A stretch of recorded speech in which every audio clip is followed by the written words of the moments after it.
I told you I found you a perfect match. Chosen by science, but you had to marry them right this second. You would tell me, well, that sounds pretty whack. And I would add, you have 8 weeks to know if you really love them. You just got married at first sight. Jason and Aysha gonna tell you wrong from right. Are all these couples just disasters waiting to happen? Imagine if one of them could be a perfect match. Welcome to A Perfect Match, where we will be covering Married at First Sight, Season 16, Episode 14. I am one of your hosts, the masculine king of swag, Jason Reed. With me is my other co-host, Aysha Welch. Aysha, how are you? Jason, I'm doing well. Okay, let's think about this masculine thing, though. No. I think you're masculine. On both of our standards, I would say you're masculine. Thank you. I appreciate you answering that pretty quickly. Yeah. It doesn't take me 5 minutes to wonder, And we've probably spent we've definitely spent less time in person than Shaq and Kirsten. Yes. I would say most definitely. Maybe. Yeah. One time we've met. They spent a little over a month in the same vicinity, 24/7. Even on the honeymoon, they probably surpassed us. The wedding, they surpassed us. Surpassed us, yes. But okay, I feel like you can feel my masculine energy through the podcast, though, so that might count. If you add up all the hours of the podcast, where that would be in their relationships. I mean, who knows? Very dominant. If somebody walked in my podcast studio right now, I feel completely I would call safe that you're 911 right so fast. Yeah. Even though I don't know your address, so I don't know what I'd be able to do. I'm like, wait, stop. And you're just, hey. I'm like, oh my God, get out of there. They can't even hear you because you're in my headphones. Oh, gosh. I just gesture wildly so that maybe they look over to the screen like, don't do that. Like, wait, what? Who is that? Oh, bad. Exactly. So thank you for making my space very safe with your masculine energy. How could I ever? No worries. I'm here for you. I did want to get your live reaction to something before we get started with everything. Uh-oh. Here we go. I did have my children. They went away. They got some pictures. They met the Easter Bunny. Okay. Oh boy. And if you're watching on YouTube, you can see this. But what do you think? Even I cannot hate that. That's so stinking cute. Cinnamon does not look like she is enthused. She's like, why have you put me in the lap of this weird thing here? But of course, Pepper, and the star that she is just literally smiling for this picture. You trained her well as queen of pictures. One of my friends was like, yeah, that's definitely Aysha's daughter. But I will say it's a feat that they got them to look the same direction at the same time in the same space. I was very happy. And this is Pepper's third picture with the Easter Bunny. She's a pro. She's a vet. Her last two were a little tragic. When you flash a camera in Pepper's direction, does she automatically smile? She's like, you want a new angle now? Let me hit it. Yeah. What? Oh, hey, what? Exactly. She's used to it. She's a pro. She's learned from the best. Exactly. So, if you're watching this podcast, you got an exclusive look at my Easter picture that I'm not posting until Easter. So, first look, exclusive. I know. So if you don't listen to the podcast or if you don't watch the podcast, don't grab this and try to sell it to the tabloid, y'all. Don't do that. This is exclusive for our YouTube video watchers. So don't be a jerk. Don't take the pictures and try and sell them. Exactly. But yes, I am so excited that we are not here alone today. We do have a special guest from a sister podcast of the Lifetime Network, and I'm trying to really set this up. So right now it may look like we are alone, but we are not. I'm gonna go ahead. You're really setting it up.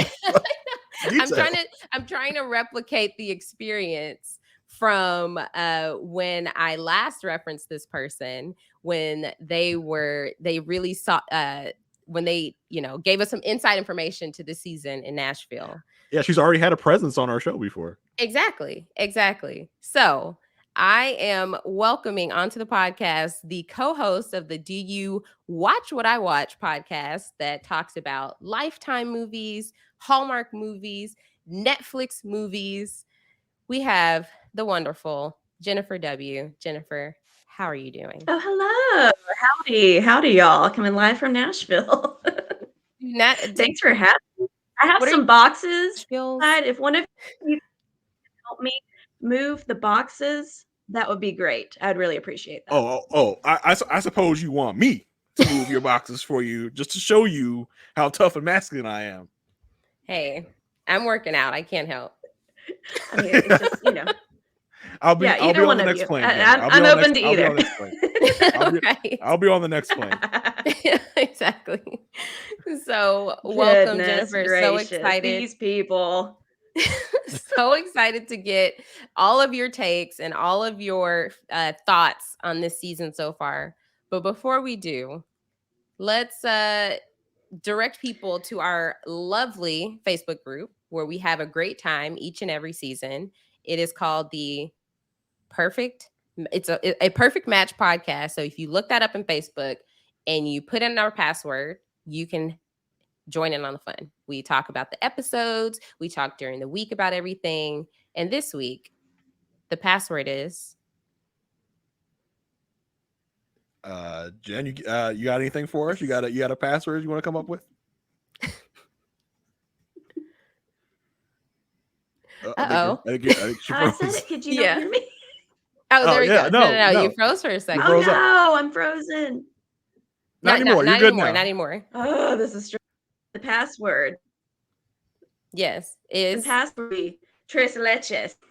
Tres Leches. The official Married at First Sight Perfect Match safe word. Tres Leches. Exactly. So you put that in, join the Facebook group. We'll let you in. Agree to the Facebook rules. Make sure you do that.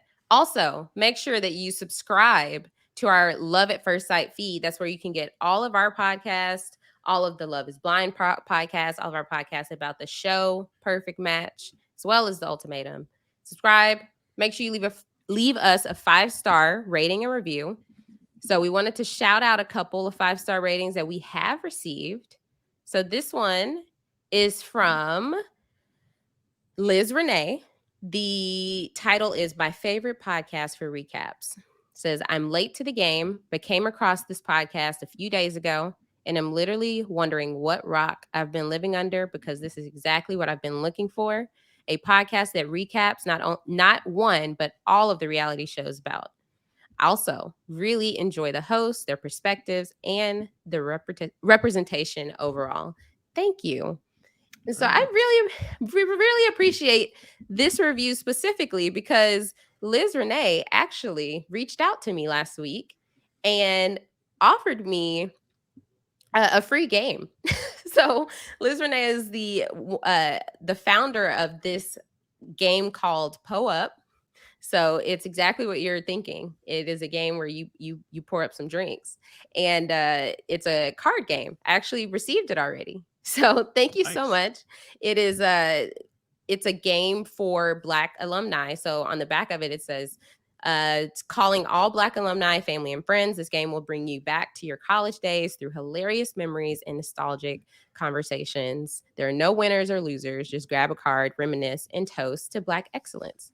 So you can find it at POUP, so P-O-U-Up, P-O-U-Up, P-O-U-P cards. So I can't wait to play it. Jason, we're going to have to figure out a time to play it, okay? Your RA vibes came through for something for once, I guess. Got you some free swag, I guess. You're the queen of swag at this point.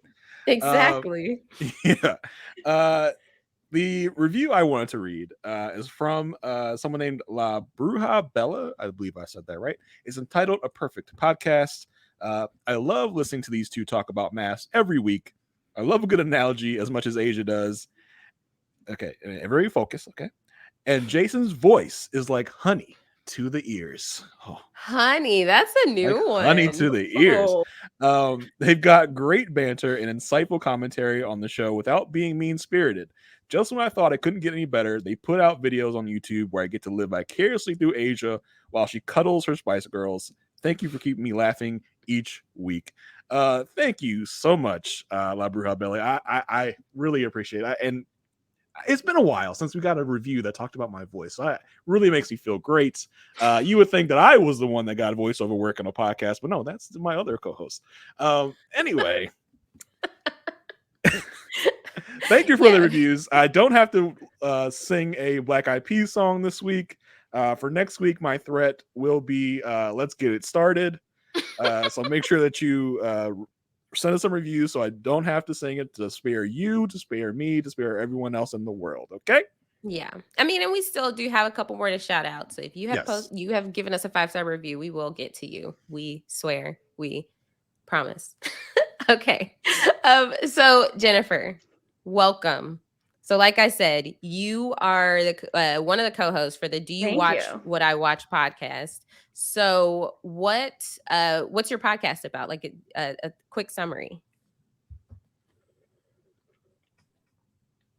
So You Watch I Watch, me and my co-host Josh, we watch and recap cheesy made-for-TV movies. So we started in the Christmas season with Hallmark and Lifetime and Netflix flicks. And then now we've, kind of immersed ourselves into the spring of and some Valentine's flair. So, we tell you what's all about the good, the bad, and the awful, and it's worth your time or not, and fun, and banter along the way. So you don't have to watch the movies to enjoy the podcast. I might be biased, but that's my spiel about it.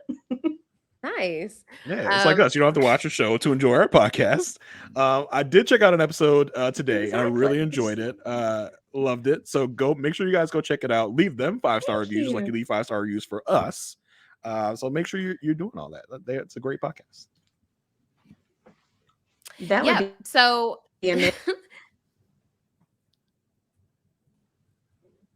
Uh-oh. I think we're having some connectivity issues. Okay, there we go. Okay. Jen's gonna come back. Jen's gonna leave and come back.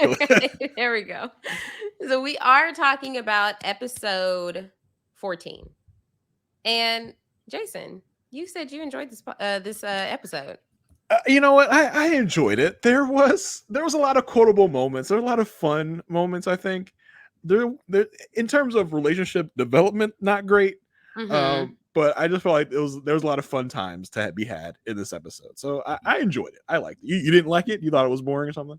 No, I like the episode. I wanted Dr. Pia to come in like the expert, like Pastor Cal and Dr. Pepper usually come in, where they're like, "Oh, we are up to date. Don't get it twisted. We know what's happening." So Pastor Cal told us as he was introducing Pia, like, she's gotten all the reports. She's got the same reports that we got. So I think she was mostly up to date. She was confusing me though, because it was just like, wait a second. Do you know what's going on with Jasmine and Eris? Oh, you mean the fact that he doesn't find her attractive? No, but maybe she, I don't know. I'm torn because it felt like she knew that, but her line of questioning to Jasmine made it seem like Jasmine could do anything about it.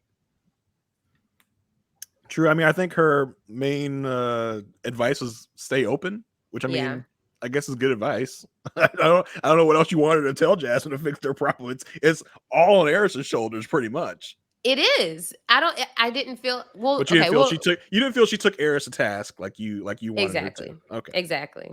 For how I thought she could, So Jennifer, what are you thinking about this season so far as a whole? Listen, I was so excited when I heard they were coming to Nashville. I auditioned, but my husband said that would not be a good idea for our marriage. So he put the kibosh on that. But so excited, and I don't claim any of people. These are not from Nashville. So that's how I'm okay with it. See, they're not really from my town. They're all transplants who have moved here for the most part. So it could be any other city as far as I'm concerned. I'm not taking it personally that this season is less than fantastic, probably. Yeah. Very true. I think I really feel that the fact that they're mostly transplants is affecting the season, because I don't feel like number one, we have enough family around. Like, I feel like because everyone's so far away from their family, we don't have a lot of that around, and everyone just feels out of place. I don't know why. They're all so different. I don't feel like I get that hometown flavor. You know what I mean? Yeah, it's not like we're getting. Well, and literally, what was it, 2 weeks ago when they were trying to?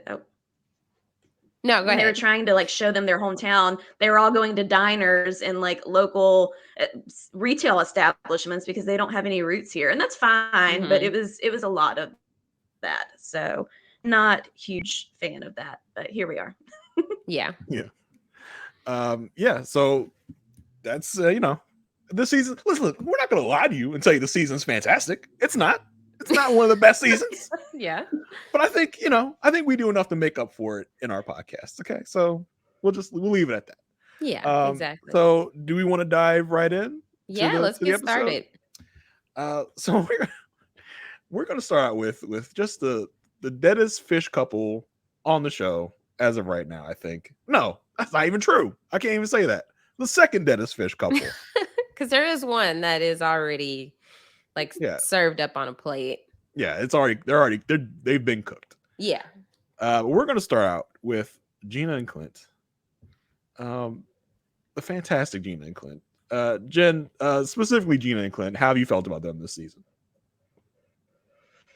Here's the thing that makes me mad about Gina and Clint, because Gina has gotten to where she's so over it and is not even pretending to try anymore that it makes me like Clint more than I ever wanted to and ever thought I would. So I'm mad at her for that. I think that's mostly. I don't know what we're doing. Like, why are we still?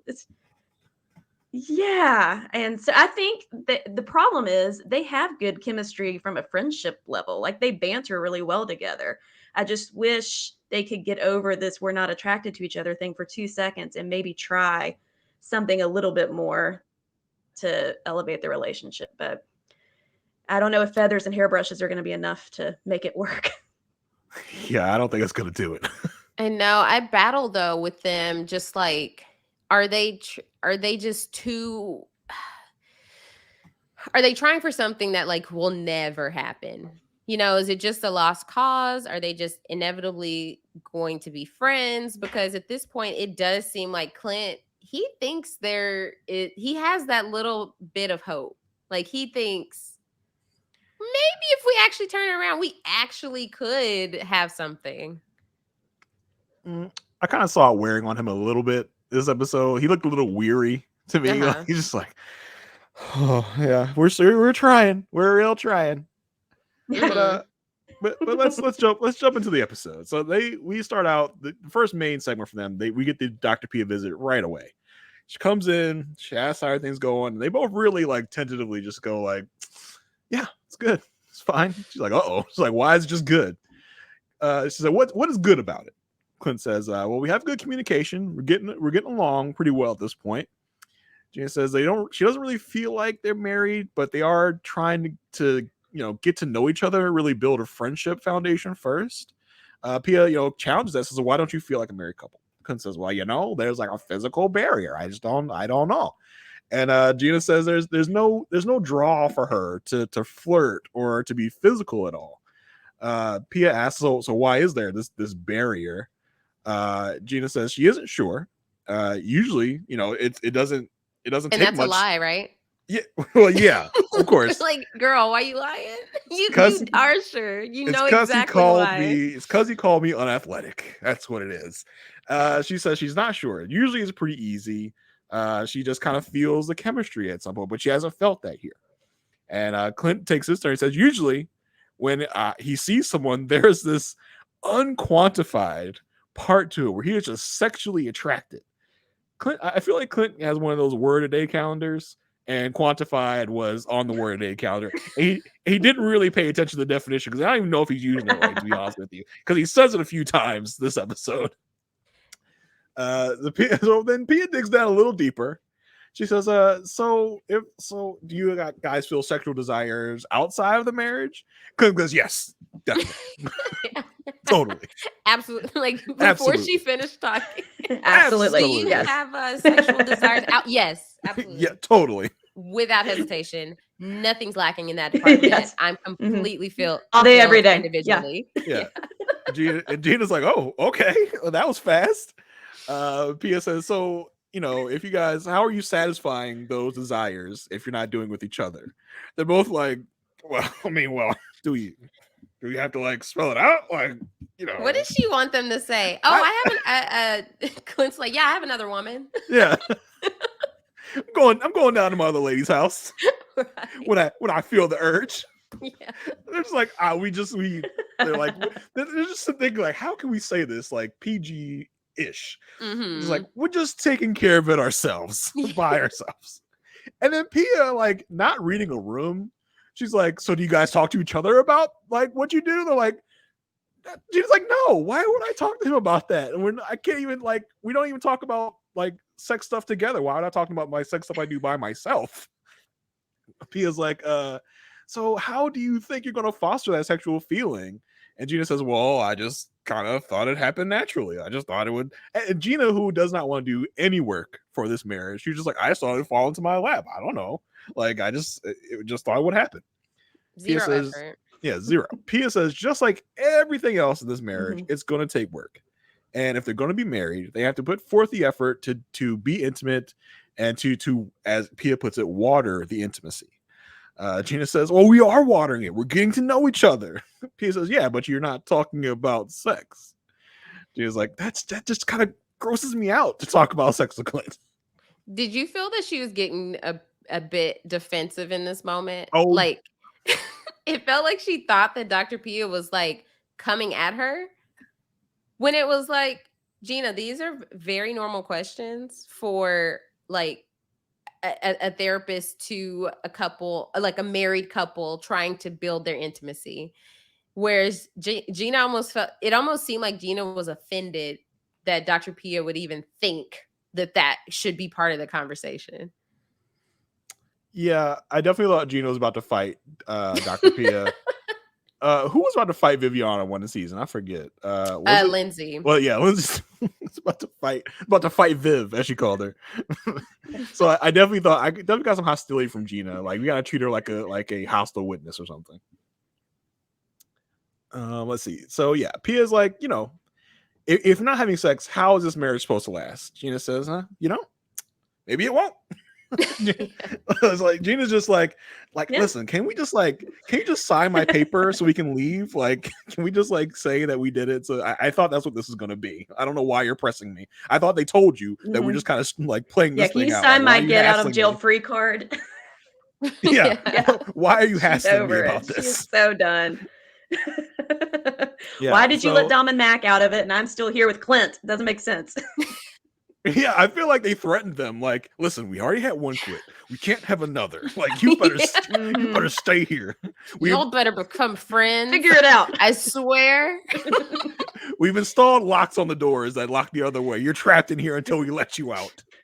Because I could argue. Basically. Well, I think it's a fair argument. I don't think it'd be an argument. I think people might agree. But I think Gina and Clint, behind Nicole and Chris, are the best friendship we have of these couples. Yeah, I agree with that. Yeah. I could definitely say that. And that's the problem. It's just a friendship, and there's going to be nothing more than that. This isn't friends at first sight. Yeah, as we've heard so many times on this show. Yeah. So Clint, Gina says it maybe it won't. Pia asks, so what do you think about that, Clint? And Clint starts to answer. Gina starts talking over. He's like, he agrees. Like, tell him, Clint. Pia's like, can you let Clint speak for himself? Clint says, well, there does need to be a sexual component for there to be marriage. Pia says, well, let's talk about what sparks arousal and desire for you. Clint says, well, I'm a big scent guy. I have a bunch of colognes. And I'm attracted to sexy scents like rich vanilla. Okay. Gina basically copies his answer. She says, yeah, smell. She likes music. She likes style. She says she needs swag. Pia says, well, do you think Clint has swag? Gina says, yeah, I don't think he really has any. Clint is offended. He is, I was like, you say I have no swag. Me, Clint, no swag. This is when I felt like we saw a bit of Clint's personality because, yeah, later on he does talk more about it. And I feel like he was joking. He was joking when he was offended? Yeah. I don't think I thought he was joking too about the swag. Yeah, I thought he was just like, what? You don't think I have swag? Now the haircut, when they talk about the haircut later, I thought he was offended at that point. Like, okay, come on. Like, what else am I doing wrong? Okay, but I thought the swag, he was just being silly. Yeah. I thought he was offended. He's like, I can dial it up when I need to. Like, this is my loungewear on I got right now. See, that's the joke. That isn't his loungewear. I think he was offended because he asked about it later. He's like, so why would you say I have no swag? I think he was offended. He says that he has been quite. No, I think it's just a bit. I think that's Clint, and if he thinks something's funny, he's just gonna like drill into it. Mm-hmm. Clint, the resident jokester, the joke teller, the resident comedian. Yeah, the comedian. So Clint says, he has been quantified. He uses the word again. He's been quantified as the king of swag. He can dial it up if he needs to. He is, in fact, Senior Swag. He's been called in the past. Maybe that's the joke. I messed up the first time. So maybe yes, maybe he was joking because I doubt anyone's ever called him King of Swag or Senior Swag. Right. I think he knows he's not walking around here as the flyest guy around, which I think was the joke of it. But it doesn't help that she already doesn't find him attractive. So it's just like. So Pia's asking them can you guys do the whole good smell, do the music thing, try it, but without the defined expectation of sex. Clint says, we can do that, but I'm not sure if it will lead to sex. Pia says, I just told you, don't put expectations on it. I just told you that, and you come out here saying exactly what I told you not to say. He's he basically was trying to say, well, then I don't get it. What's the point of this exercise? I thought you want us to bang. What? What's the problem? Pia says, don't put the expectations on it because why else would I be interested? Why else would I be here? That's what I'm here for. Pia says, don't do that because that's going to lead to unneeded pressure if you put expectations on it.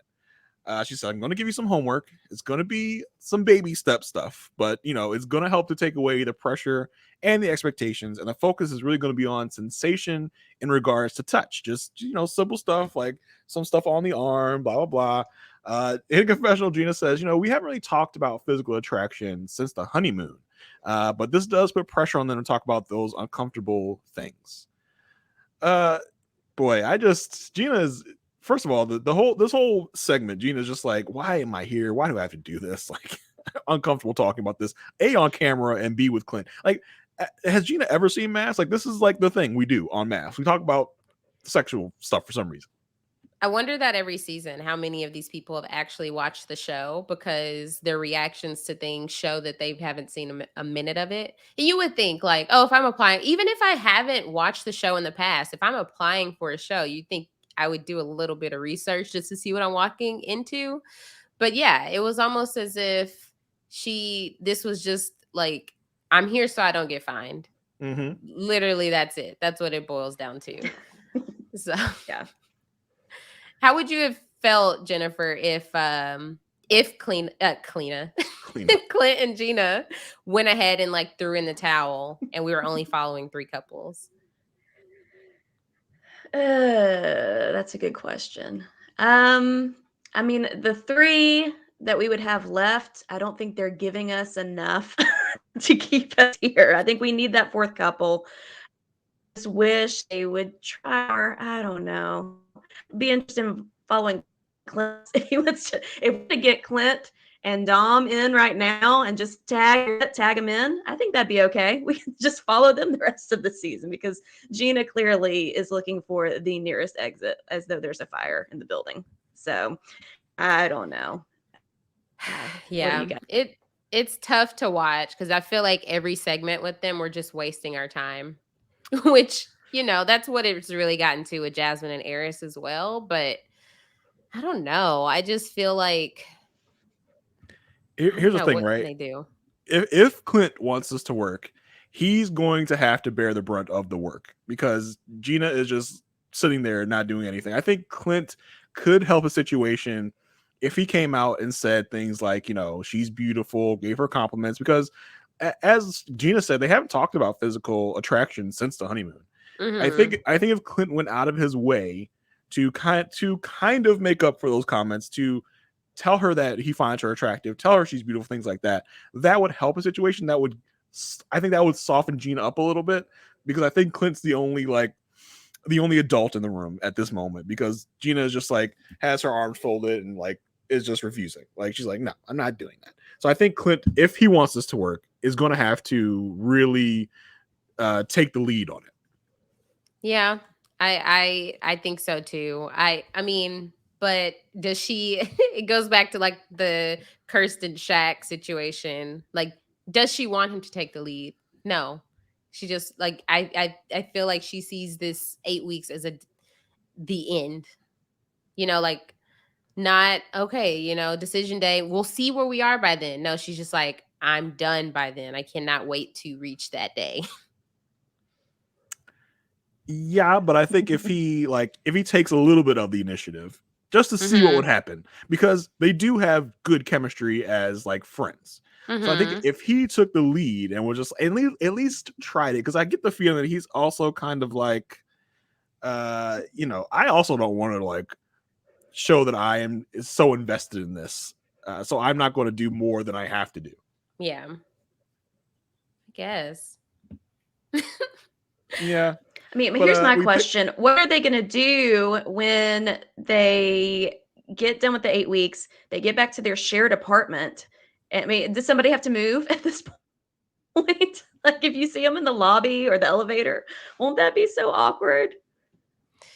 Yeah, I feel like it's in Clint's nature anyway to make a move. Like he doesn't seem like he said he's been in Nashville what, 2 years?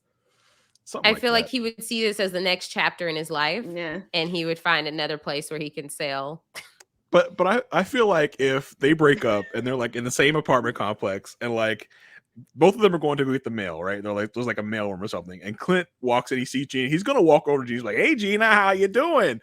But Gina's just going to be like, and try and walk away and try and like avoid eye contact and just try and like get away from Clint as fast as she can. He would be the type to, if he had like, let's say he had a friend and him and his friend went to go get the mail and ran into Gina, he'd be like, that's my ex. How's Hank doing? How's Hank doing, Gina? I haven't seen him in a minute. You gonna bring him by?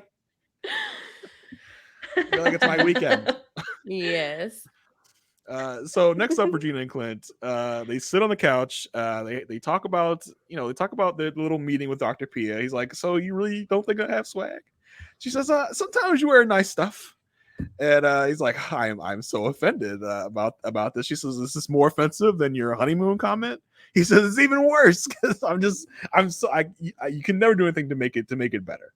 I mean that was definitely all a joke. Whatever. She does say that well, maybe if we got you a better, swaggier haircut, things would be better. Because all you do is like trim it yourself. We can really work on it. I feel like this is the first step of like we're in what, week 6 probably, and this is the first time that has been mentioned that Gina can cut his hair. Right, you would have thought that would have been the first step coming back from the honeymoon. However, they had so much going on at that time to think about haircuts. But when she said this, I was like, maybe she did go through with it, because I feel like the Clint we see on After Party is a new hair, right? That's swag Clint. That's king of swag Clint right there. Yes. I feel like he looks significantly better. Hey, I mean, listen. Yeah, he looked good. Yeah, I don't want to say crazier things have happened, but I think this might be all-time mafs, like, saving from a train wreck if Gene and Clint were to actually work out. They might get most improved couple if they worked out. Do you think so? What do you think in the history of mafs? Would they be most improved if they worked out? In the history of mafs? Yeah, because I guess we can't really count Katina and Olajuwon because we wanted more for Katina than, like, than she was willing to accept during the season, at least. But they would be most improved because they had good moments. What about Jamie and Beth? But I feel like Jamie and Beth by like mid-season started to get their stride and actually like each other. I'm talking about like a couple that has gone this late into the season not liking each other. I mean, I don't want to say not like each other. They like each other. They just have had no. But we just see them as doomed. We see him as doomed. We see him as friends after this. But they by decision day, they're like, hey, this worked out really well. I'm gonna say yes. I'm gonna say yes too. This is great. And then 5 years down the line, they're on couples couch together. I think that would be the biggest like shocker in mafs history. Well, Jennifer, did you ever have hope for Clint and Gina at any point this season so far? No, I did not. I had hope for them when they met at the wedding, and then that was about it. I think once the honeymoon drama happened, there was no hope for them. I think she had made her mind up on him, and Clint's ego was so hurt that there was never any repair that could be done, in my opinion. Once you bruise a man's ego, he's not gonna let it go. Bruise a man's ego? This is Gina's problem at this point. It's about her. Well, I think they're equally at fault, but this is just me foreshadowing a later. Well, you're saying the way that he lashed out at her because she hurt his ego is what you're saying, right? And like won't like it feels like he's let it go, but I know at his core he's still. The reason I say that is I'm referencing another couple, another man's ego who was bruised, who won't let it go. Okay. All right. We go back to Gina and Clint. In a joint confessional, she says, she's not sure doing all this like cool sense and R&B playlist is really going to get them to bang. But they can try it. Clint's like, hey, remember, we're not supposed to have expectations. She says, oh, you really think this is going to work? He's like, well, I'm not sure. I'm not a sexpert or whatever. He tells her, who knows? After this, we might have we might have to Amazon a sex chair. She just says, how do you know I don't have one already? He says, oh, he says, damn, Gina. Oh my gosh. I post this in the Facebook group. I'm just not sure how I feel about Clint appropriating damn Gina from Martin. Feels weird to me. How do you feel about it, Aysha? The way he said it, yes, reminded us of Martin. But do you think he said it to mimic Martin? I think he did, and I'm not sure he got it from Martin. I think he may have got it like through a TikTok or something, and like he's using it. I'm not saying that Clint's out here watching reruns of Martin every other night. So I don't know. I was like, it just doesn't fall right on the ears. Gotcha. They do have good banter. She says, well, at least you make me laugh. He says, well, at least you'll laugh at me. You two crazy kids, you guys could really get it together if you just tried a little bit. I think anyway. I don't know. It takes two. It takes two. And as hard as Clint will try, if he made the decision today to not today, but like today as of the episodes, and said, I'm going to start wooing her. I'm going to bring her flowers every day. I'm going to make sure like I cook, like he's going to cook her a nice dinner regularly. He's going to really lay it on her thick. Like, I am pursuing you. Phrasing. Jeez. He's going to really pursue her. Well, I still think Gina would be like, it's nice, but I can't forget. She's gonna come up with something. Yeah, I think Clint would do best to just pull out all the stops and just try to get back in her good graces. Because even like I don't think has he ever like really apologized that we've seen for the comment. I think the last time that they've really discussed it, we felt that it was always a, I'm sorry, but because he kept bringing up that situation about how he felt with, you know, him saying it like, but I said it because she said it. Yeah. Yeah, So. I think if he just came out with like a grand apology, a grand standing thing, but it would have to require him to really, I think, put aside his pride and his ego to do that, which I don't know if he really wants to do. So yeah, who knows?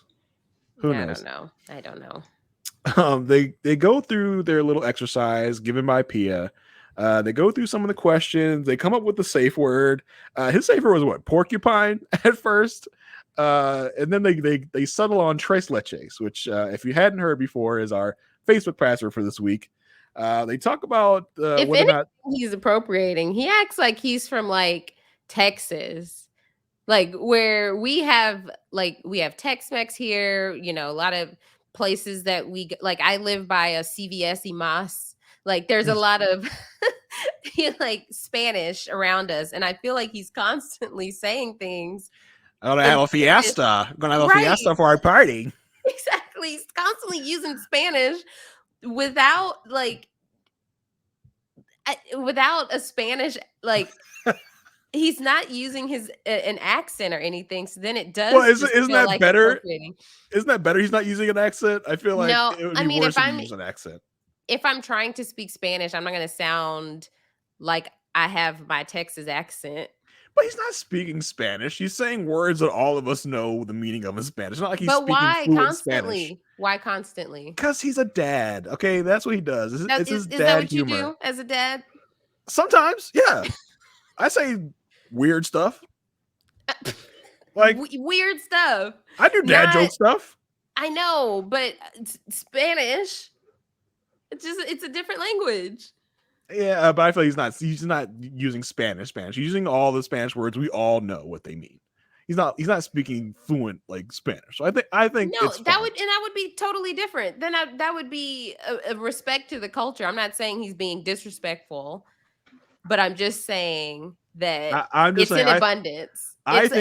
It's one thing with the fiesta, okay? Yeah. Then it was something else. I didn't even take note of it. Then it was the tres leches. So I'm like, goodness. I just think it would be worse if he tried to put on an accent. That's what I think he's not doing himself any favors by putting on an accent if he was to do that. I guess. So they go through more of the questions. They talk about sending nudes. He is down for sending a respectful nude. Gina's just like, you're sending dick pics? He's like, no, I don't do that. I'm very respectful. He does like a paint me like your French girls pose. He's just like, and he does that. Gina says she's fine sending nudes. It doesn't even have to be a serious relationship for her to send any nudes. I was like, oh, okay, Gina, that you do you. She's like, yeah, I've just done, casual. I met you an hour ago. Here's my boob. It's just like just a random Tuesday. Right. Just no reason. Digital footprint. I don't care if it's in a text message. That is a digital footprint. They talk about each their own. They talk about needs in their sex life. He says he needs for his partner to climax in sex. He asks her about her favorite position. She gets bashful and declines to answer the question. Come on, Gina. That's part of math. That's what we do. Eris had this on week 2. Okay. He was asking these questions week 2. Right. He was.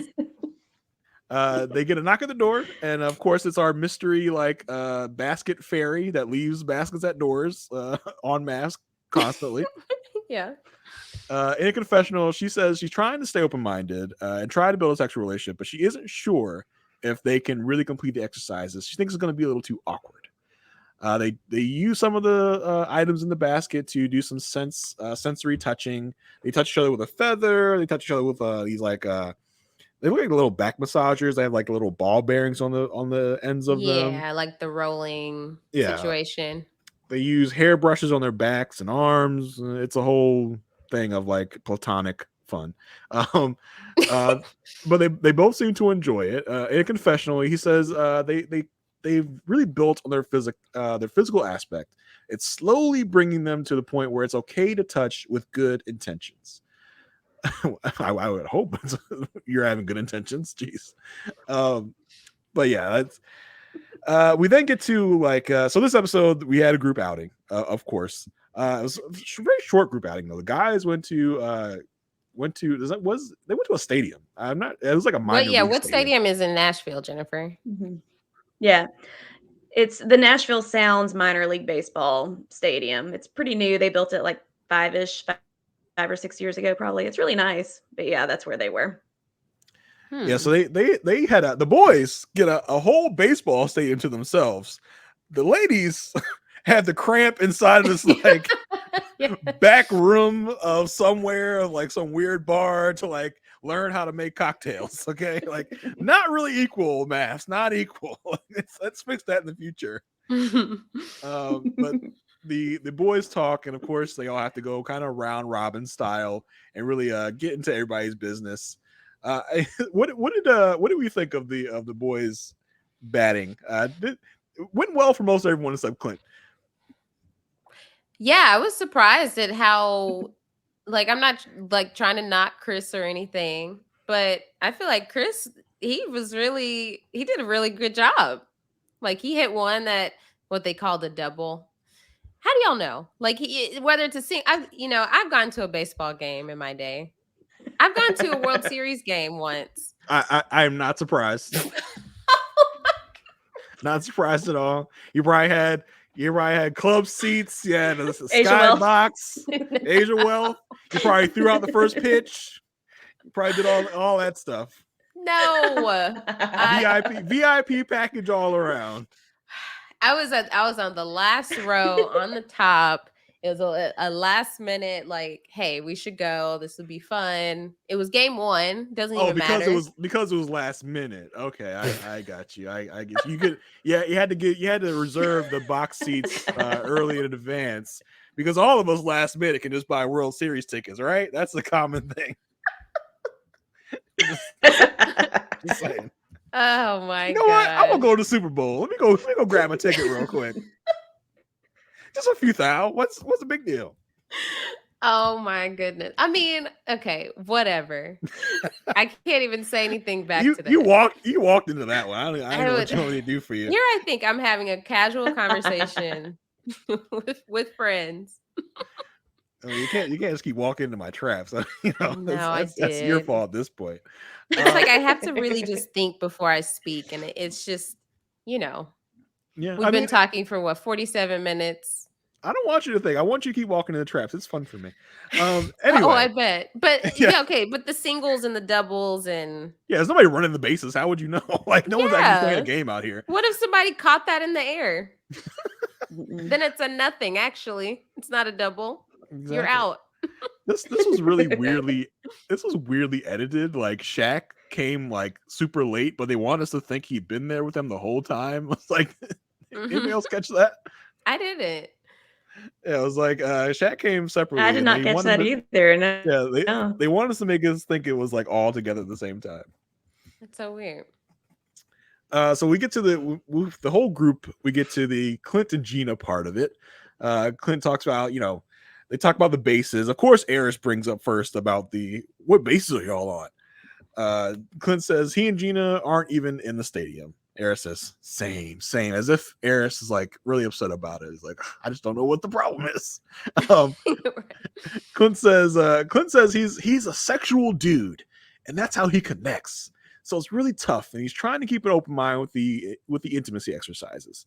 We cut to the ladies, and Gina says they need to build some kind of intimacy to see if they can sustain a healthy marriage, and they are trying so hard. Yeah, Gina, you are trying just so hard, Gina. Like, I feel so bad for you. You're making maximum effort, of course. Eye roll if you're not watching the YouTube video. So that's basically the Gina and Clint of it all. For this episode. Let's get to the ratings. Jen, what are you feeling about Gina and Clint? I have to give them the 1. I just don't see a way out for Clint maybe can come back on another season with somebody and try again. But I just don't see that there's any hope here. Married at First Sight, Second Chances. Hey, that's actually been a thing. Yeah, they had one named that already. Yeah, that was a dud though. We can redo it. Mm-hmm. And that was a guy that they thought really deserved a second chance because his wife was just not in it. So maybe they will have that view of Clint. Like, we really should give him another opportunity because he didn't get a fair shake. Let's make sure we get all athletic women there. So I had the same problem last time. Right. Asia ratings. Where are you? Oh, I'm a hard one. Whoa, you can't say that on the sex episode, Aysha. You can't say that on the sex episode. I think there's just no hope. I think no matter how into it Clint is, Gina is not. And there's nothing you can do in a one-sided relationship. Yeah, it's gonna be one for me, dog. This ain't going nowhere but bad. Yeah. So that's Clint and Gina. We got them out of here. It's been weirdly a longer amount of time than I thought we were on. I know. I don't know what the issue is with us spending so long on this nothing couple. But who are we going to next, Aysha? All right, let's go ahead and talk about our one couple that we just feel the most confident about, Nicole and Chris. So this is something I thought you would enjoy. Their first segment where she brought a bidet because her mom has a bidet installed at her house. So she thought it'd be a great idea for her and Chris to install this bidet in their apartment. She thinks they're so cool. And why did you think I would enjoy this segment particularly? Because I just felt like you were going to talk about bidets. I have a bidet. Okay, I have one too. My wife made me buy her a bidet for some reason. She never uses it. How fancy are you? Oh, is this it's not Jason? me. It's my bidets are not fancy anymore. Okay, does it have a heated toilet seat too? And it sings to you? I wish. This thing is like costs like it didn't cost that much. I tried it once and did not enjoy the experience, so I've never done it again. Oh God. I don't really. You have to learn how to use it. I don't really understand the purpose of a bidet. I don't really get it. It's to clean you way more than toilet paper can. But I feel like you have a clean tushy. Yeah, but people are like, you don't have to use as much toilet paper. I feel like you do because you got to clean your wet butt up. Like, for one, you said you've only used it once. When you learn how to use it, you know how to sit. So that's the only place that it goes. I don't want to have to relearn how to use the bathroom. Oh, I'm good. I'm good on that. Thank you. It's not that complicated. It's all good. I'm good with the way Io goes to the bathroom. So you would rather not use it, even though you have it installed, than scoot back an inch. Yeah. Oh my God. I am happy with my current bathroom habits. I don't need to do anything different. I'm good. You just scooch 1 centimeter back. So you're saying you have to it's about the aim. It's about how you position your your body. Your body. Okay, yeah, your body so you can minimize the mess. Yes, exactly. Okay. You shouldn't be having to clean up everywhere back there. You really shouldn't. Okay, but I'm good. I'm good with my current bathroom habits. So I'm just gonna leave it there. But my wife doesn't even use it. She's like, I want a bidet. Give me a bidet. Got a bidet. Took the time to set it all up. She never even uses it. I love my bidet. I've debated getting one for all of my bathrooms. Oh, see? No, you literally just said they're not fancy. All 5 of your bathrooms on my gold toilets. For all of my bathrooms. A diamond a day. Every single one of them. Oh my gosh. That is so many bathrooms. I can't even count them. I only have 2.5. That's it. Sure. So anyway. So you say. I did not like the toilet cam that they had. That was awful. Why did we need to watch their faces as they tried it out? No one wanted that.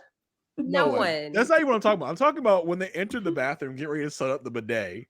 Production had put a camera like right by the toilet. Oh, to see them walking into the bathroom, like whose bright idea was that? Like, who was the innovator that said, you know, it'd be really cool if we put this camera right next to their toilets, like capture their faces as they come in and get ready to set this up. I was like, what? Why are we doing this? They're like, we have this GoPro that we have not used all season. This would be perfect. Who is going to clean this nasty ass camera we've put next to a toilet? Right. What poor PA is going to have to do that? Exactly. But yeah, like I said, I did not appreciate them giving us the selfie cam while they used it. They were just, hey, this is me doing, this is a selfie. And oh my goodness. Oh my goodness. It's really coming out. That was too much. No, thank you. I did not need that. I never thought that I would be in the bathroom with Nicole and Chris. Do you think they act? I really hope. Yeah, I think I turned to my husband and I said, what have I become? Like, what are we watching? How did I get here? Yeah. Right. I hope no one actually had their pants down, like really doing this. I hope it was like editing magic. I 100% believe that Chris did. I think Nicole may have not, but Chris's reaction was genuine. I mean, it seemed like the first time I used it, that was my reaction that Chris had. So I would believe that. Yeah. So Dr. Pia, she came to visit. Oh, I did think it was really adorable when Chris was using it and Nicole like bust out laughing in the outside of the door. Cause I was like, that's that in love type of laughing, because that wasn't that funny. Yeah. She was dying. That was such a genuine, fun moment. Yes. Yeah. How do you feel about Chris and Nicole, Jennifer? I like Chris and Nicole a lot. Worried about Nicole at the beginning of the season. I think she might come under a little bit, but I like her a lot. I think they're a good match.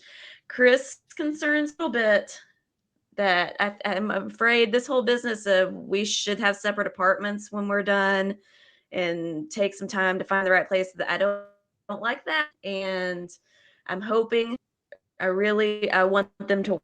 It's just something that they can work through to live and come around to their senses.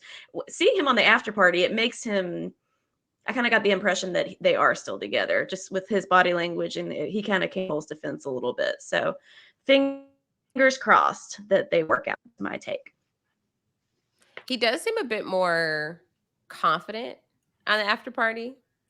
Now Chris, my boy Chris has some swag on the after party. That's what I'm saying. I think Nicole might have dressed Chris for this. She got him out of all the tank tops he usually wears and got him some big boy clothes.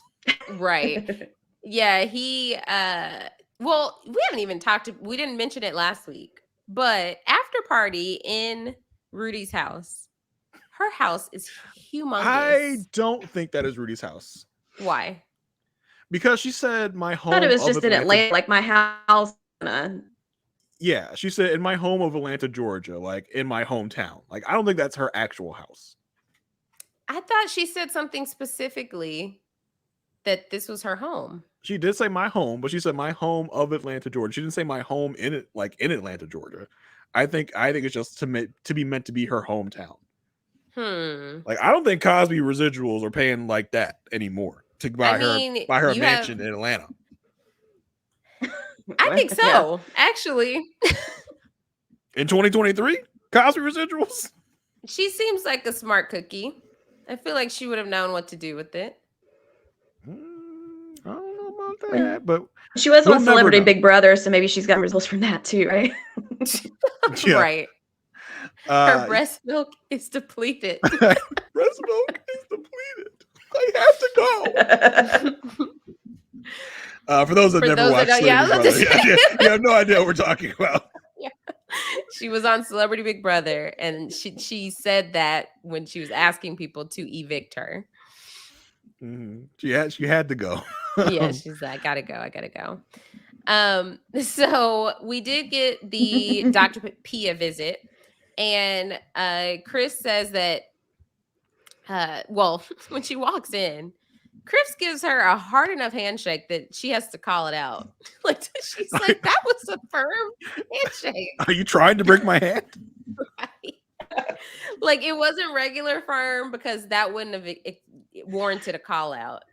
Like, Chris, read the room. Like, read who you're handshaking. You're not trying to, like, you're not talking to the president of your, like, the male president of your company or something. You're talking to little frail Dr. Pia. Calm down. So yeah, she did that, and then when they sit down, she notices dinosaurs on the coffee table. They're actually Nicole's. Nicole says she really likes dinosaurs, and Chris was like, "Hey, I'm down for it." So they're decoration around the house, and so they talk about how their trust is strong in their relationship.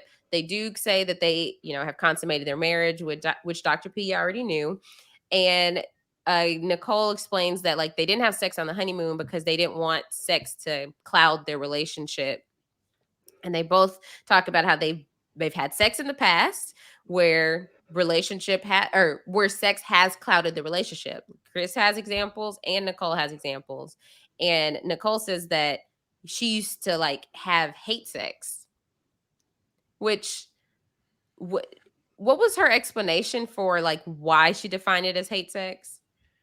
I think because she didn't really like the guy that she was doing with, but she still wanted the approval and validation from him, even though she knew, I guess, the guy was probably bad for her and she didn't like the guy, but she felt she had to do it.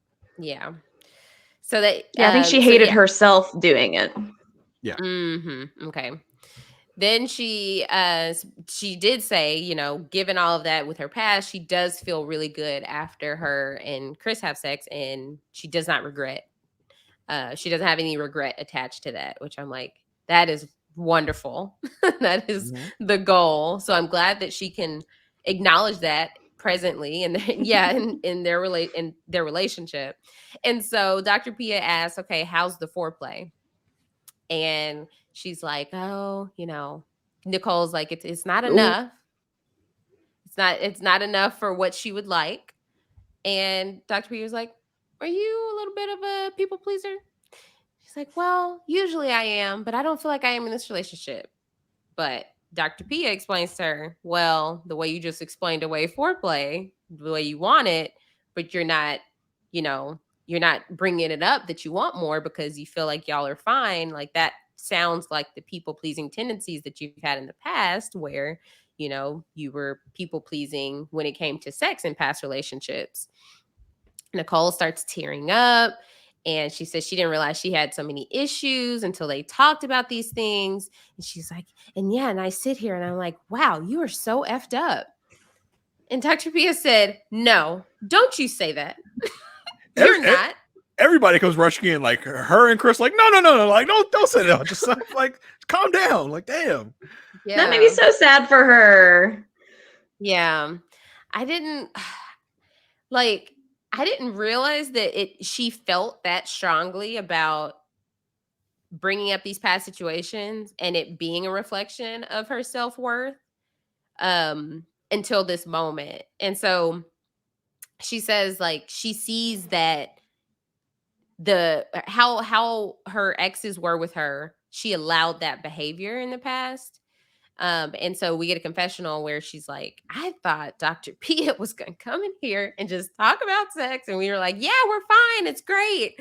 And she was like, but she really got to the root of how I feel about sex. And I was like, yes, this was amazing. That was great. Nicole was like, I thought I was going to get a gold star. Why can't I ever have these extra beats? Just go, you did a really great job, Nicole. Why did I have to dig into my past and make me cry? Like, I just thought you was going to come in, say I'm doing a great job and leave. Yeah, exactly. So that was I thought this was Dr. Pia's best showing in this episode. So they do end up getting a chest of sex stuff. And Nicole says she really wants to try stuff with Chris, but she feels like she needs to work on her own self-love. And Chris says he's open, but he doesn't need it. His first priority is her. Talk about people pleasing. Chris is the ultimate people pleaser. I don't know why Pete didn't call him out on this. Very true. I do wonder why we had to get the big old treasure chest full of sex stuff. Like, That was a That lot. was over the top, wasn't it? Like, I'm surprised they didn't like give him a treasure map and they got to find it and dig it up or something. Like, all right, matey, here's your treasure chest. Were those like, get chaps at one point? It was like yes, hefty bag, like tall sock things. What was that? I don't want. Was that something just like put on your legs, maybe? Because they weren't connected. They were just like, were they like? I was curious about that. I was like, I want to know what that thing is. You're like, I have a question. Yeah. Is there a pamphlet like we can download and find out what everything was in the treasure chest? I had to call Dr. Pia and figure out what that was. And I might need to figure out how to buy that for reasons. Y'all don't worry about it. Maybe it's on like the Lifetime Married at First Sight gift shop. Like the gift shop. Yeah. But I mean, in regards, like just for the Pia visit, I hope Nicole at some point can really live in the present. Yes. Because every single thing she relates to her past. Like, we cannot get through a conversation without her talking about her past. Like, Nicole, like, I promise you, living in the present is going to be so much fun for you because you're in such a great relationship right now. Just live here, be here. You're in a good situation here. Be okay with that. Yeah, I think it's going to, I don't know if it's going to take getting past decision day or what, but I think it feels like, I know we always talk about other people, like, you know, it would help like with them working on their self in order to be able to fully have a healthy relationship with someone else.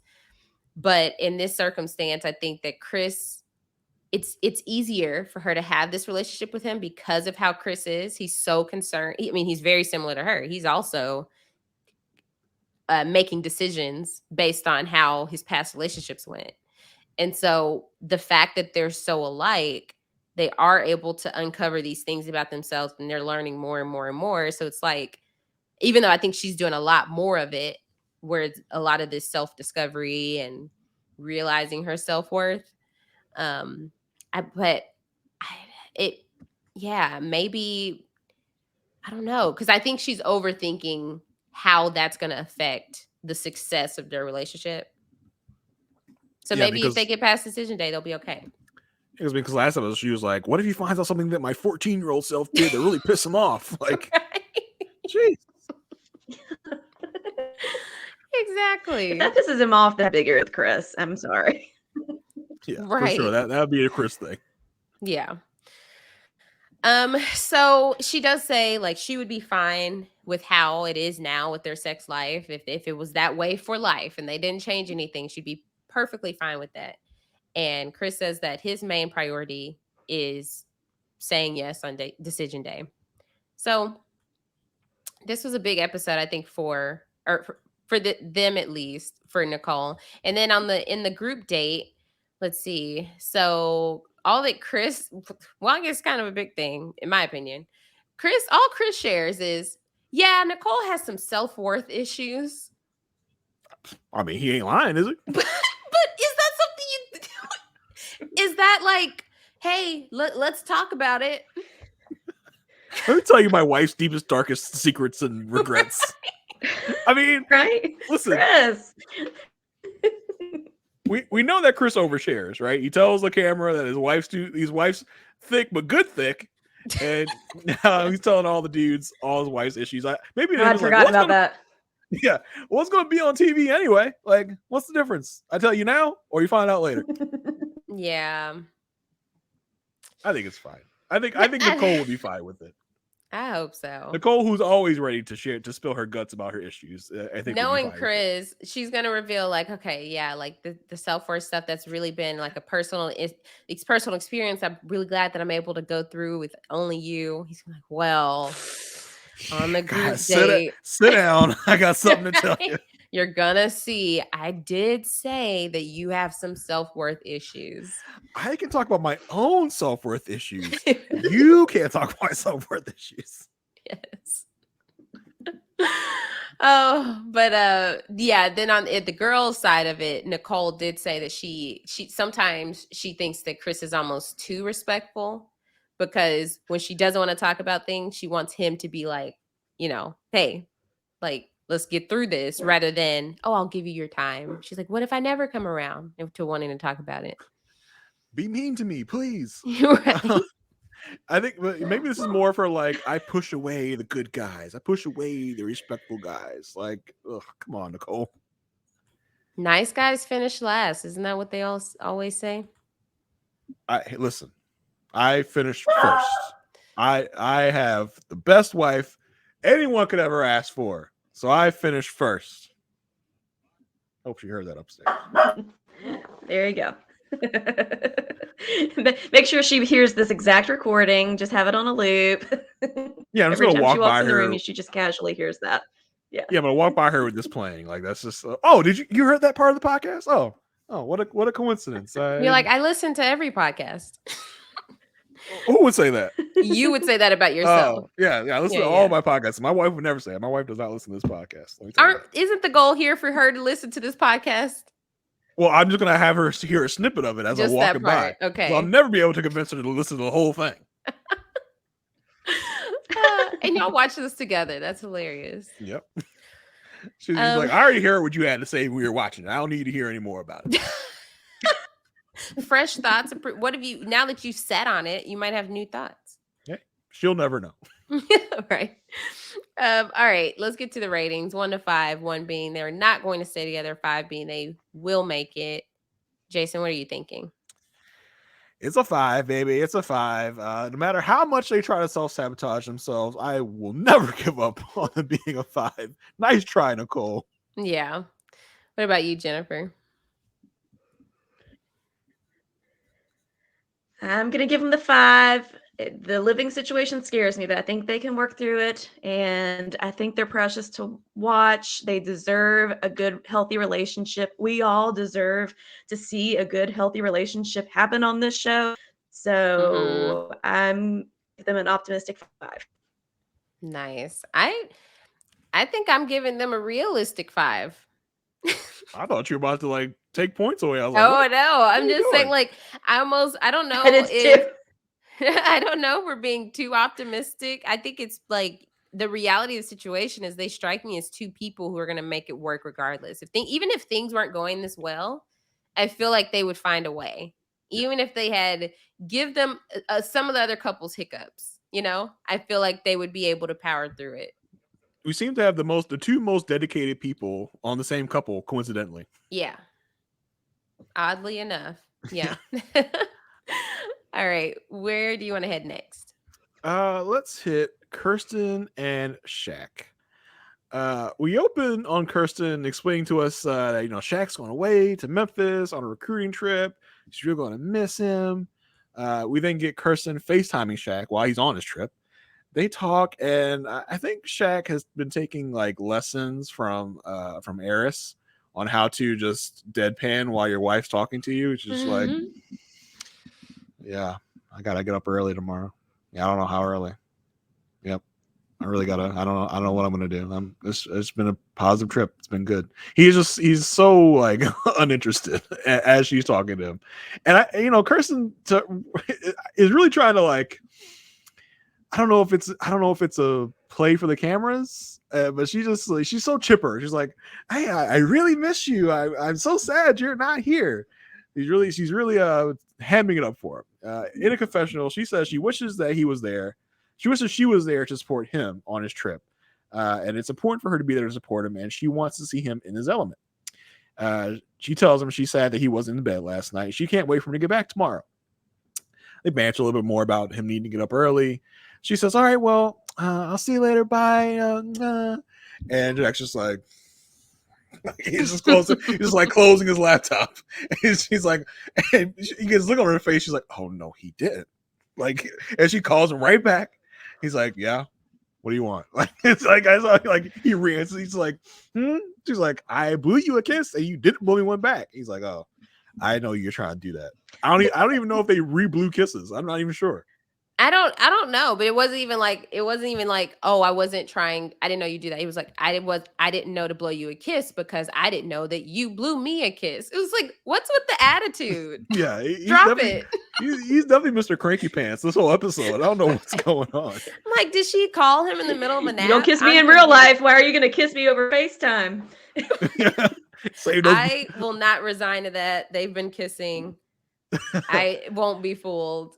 But I think that that for one, he had an attitude this whole time for whatever reason.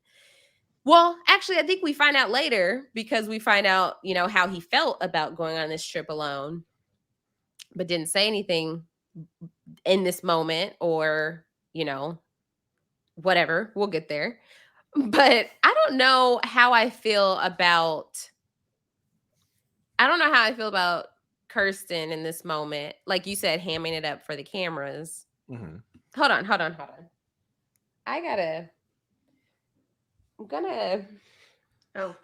For people listening, I'm gonna go ahead and put on my Kirsten cape because I'm having to defend. I'm gonna have to defend her this whole segment. Listen, you've been caping up for Kirsten all season, so it was inevitable that you had to put on your Kirsten cape to really come. Your Kirsten's. Guys, you had to put it on to really come for your girl to defend your girl at any cost. This is not my idea. Yeah, I think you know whose idea it was. Whose? Who, pray tell's idea could this have been? I have no idea. I'm just saying, I think that Kirsten is a lot of people see her as manipulative. Mm-hmm. I think it's not that deep, guys. I think it's very straightforward. So what percentage of you is saying that this is the real deal Kirsten, and what percentage of this is her doing this for the camera? If she were doing it for the camera, she would be the hostess Kirsten that we always see.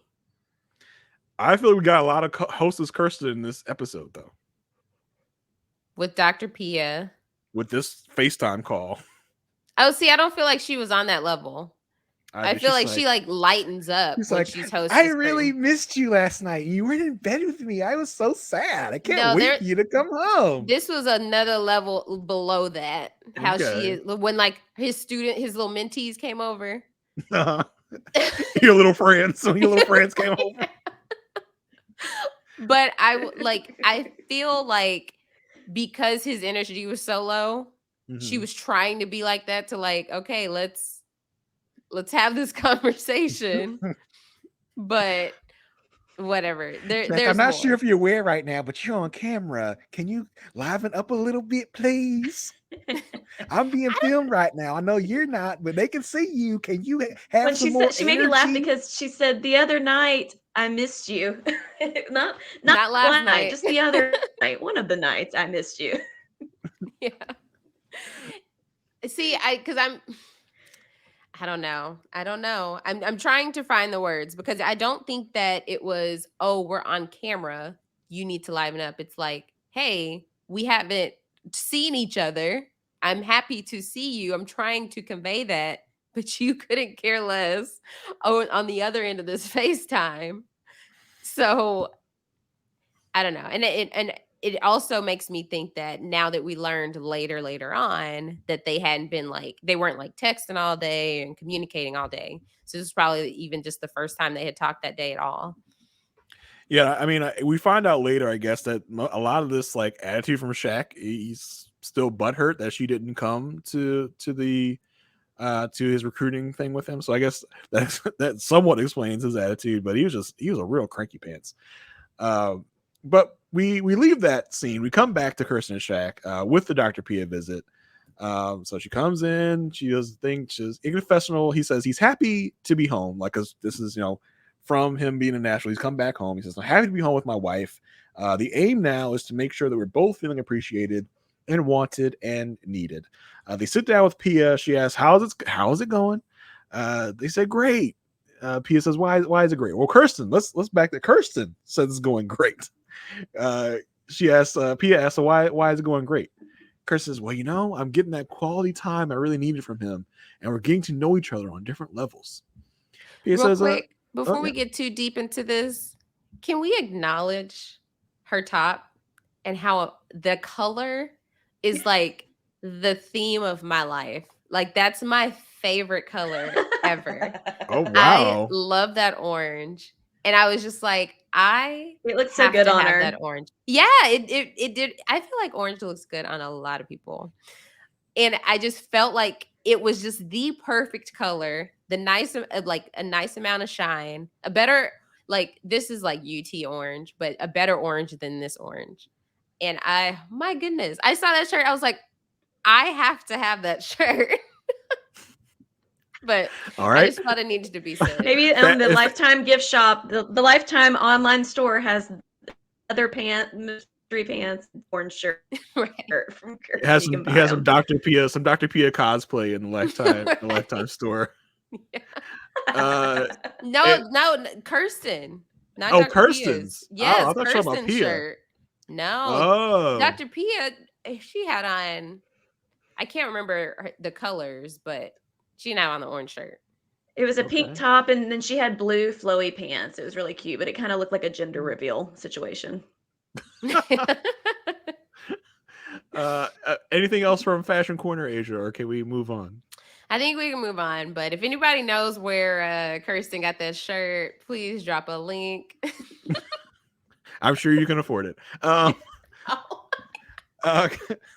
So yeah, Pia asked why Kirsten said it was great. Kirsten says, yeah, it's about the quality time, getting to know each other on different levels. Pia asked Shaq, so do you agree with what Kirsten said?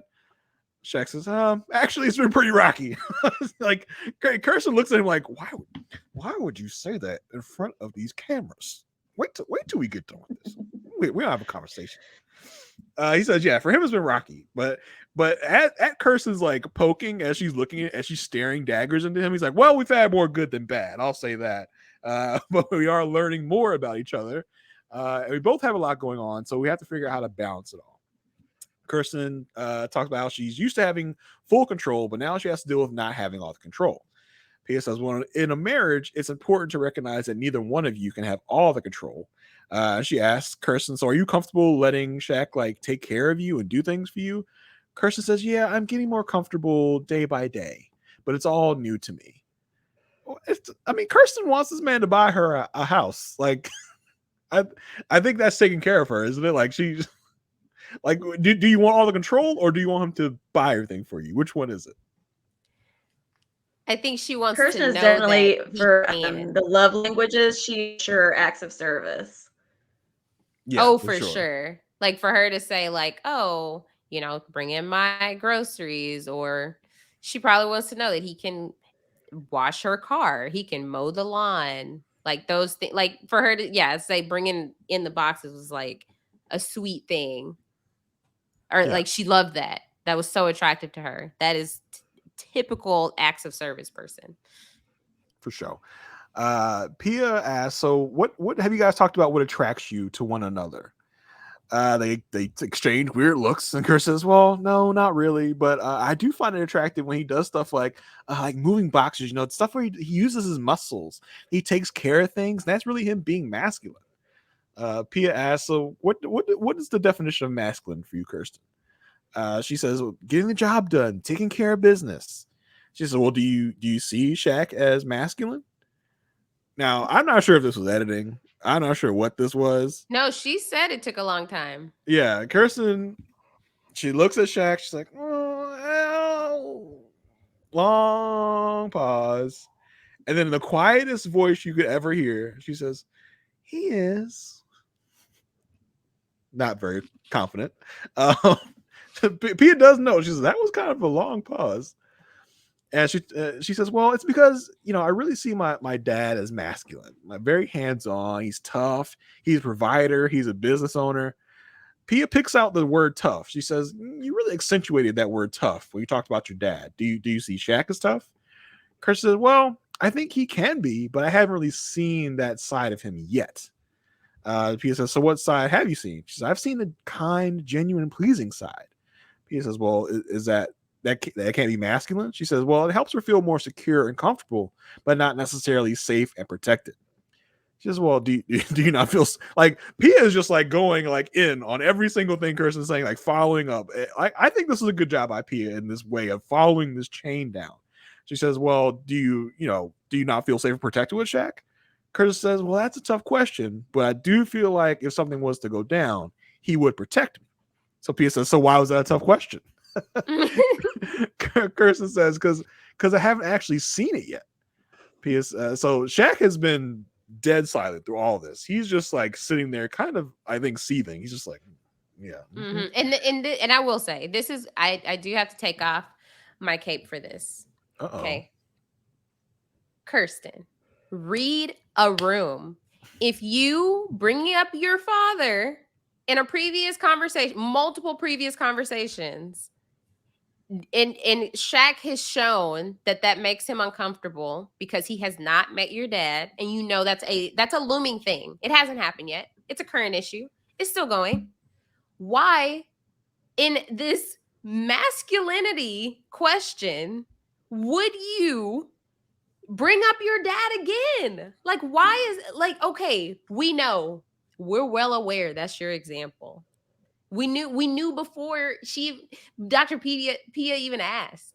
But why, in this moment, do you have to make yet another comparison, knowing that it's just going to bring this conversation back around to Shaq doesn't know your dad. Shaq doesn't have that example of masculinity directly from your dad. So it's just like, hey, I just really, it would be like this. Here we go. Here we go. Everybody, listen up. It's just like if someone came to me and was, they're like, oh my gosh, my favorite podcaster of all time is Jason Reed. He's amazing. He's so good. He's so spot on. He's so funny. He he has this voice that's like honey. But this is all accurate though, right? Like this is an example. This imaginary world. This has definitely happened. This imaginary world where someone comes up to me and says this. They say this, right? And then I'm like, all right. And then I don't go listen to you. I can't. I'm blocked from all podcasts. I can't listen to you. And so I podcast again, right? And I'm going. Then after like, oh, but Jason is so amazing. Like if you could just be like him, that would solve everything. I would listen to all your podcasts. I have no doubt someone has said that, but it's like, no, Jason is my podcaster. You cannot talk to my podcaster. I need to get to know you better before I let you listen to these podcasts. I need to know that you're going to appreciate these podcasts. I need to know that you and me are going to have we are simpatico in the podcast we listen to, because Jason's style is a unique style. Like he's a fantastic podcaster for a reason. And I need to know that you and me are going to be good before I let you listen to those podcasts. Exactly. And did I do it right? Did I do good? Right. And then being disappointed. Yeah. And then you understood my metaphor. Yeah, I got it. Okay. That time. That was a good one. Really topical, really relevant to my interests. Me. That's how I reel you in. Yeah, exactly. Yeah, I mean, it's weird. We have to meet this father at some point during the season. All right, the season will be considered a failure if we don't meet the father. Like, get him on a Zoom call, like the reunion or something. Like, I need to meet this man. I mean, because we don't even know what he looks like. I mean, has he signed a release? This paragon of fatherhood. I need to learn from this man. Apparently, like I need to take some tips from Kirsten's dad, because the way that she talks about this man is just like he's sent from heaven above. So yeah, it is really weird that we're getting this this figure that we never can meet. Yeah. Yeah. So Pia finally has asked Shaq what his reaction to hearing all this is. Shaq says, "So what? You don't think I'm tough? Like, does something have to happen for you to feel like I'm tough? Like, does someone have to try and rob us or jack your car or something? Do I have to get mad at a restaurant?" He says, "I'm not really the type of person that really gets flustered or mad." And it seems like she wants him to mimic her father in the ways of being masculine and dominant. Pia says, "So Kirsten, is that accurate? Like, do you want Shaq and your dad to be like the same person?" Chris says, "No, not the same person, just to have some traits in common." Shaq says, "Well, can't you see I'm trying to be the person that you want me to be?" And we see Shaq in a confessional now. He says, "Well, since day one, It feels like I'm really trying to prove myself as a man and as a husband. And it's really been a lot. She says she doesn't want to change me, but she has these wild expectations of me from her father. You saw a couple's couch moment from Amani, right? What was she saying about this? What a queen she is. That's all I have to say. But he's like, yeah, she has all these expectations, and I just feel like I'm constantly having to prove myself, right? That specific clip was the one that was shown on couple's couch, and Amani was like, well, isn't that marriage to a stranger? Like, she doesn't know you. You're going to have to choose her and pursue her because this is a new relationship. She's like, even for people who've been married, you have to make that choice every day in a marriage. Because the way that Shaq is phrasing this is making it seem like, oh, I'm having to try so hard. And it's just like, oh. And it's not a situation. I don't need to put my cape back on, but it's figuratively on. I don't think it's a situation where he's trying and it's just not working. Like, I'm trying all these things. Everything's failing. Like, I don't feel like she's ridiculing him.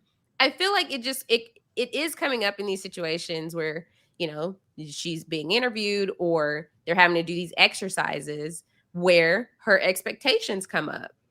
And then he's like, and then that's him like, wait, okay, so I can't match that because I don't understand it when it comes into relationship when it comes to comparing him to her dad. And he is so in his head about this that it's crazy because I think he's putting more expectation on himself than Kirsten's even putting on him at this point. Literally. Thank you. I wonder if that's just how he is at work too. I mean, I think that might be a deeper issue with Shaq and Jen. Always wanting to strive for X and get to the next level in his career and every milestone in life. So this is like this, marriage is bringing out some of those insecurities to the front. Absolutely to the front. Yeah, that's a good call because he might even like be an overachiever of sorts. Like, he's not happy unless he is at the top of whatever field he's going in. So he wants to be the best. And Kirsten's like, well, you're pretty good, but my dad is like the best. I don't know if you'll ever reach that. He's like, oh, I'm gonna get there. Like, don't you worry, I'm gonna do it. So yeah, maybe that is a good shout. That maybe he's so in his head because he really wants to ace this thing, but he feels like he's up against like a brick wall. Right. And I do think that even with that, even if he were to have that, like, because we've called that out before, like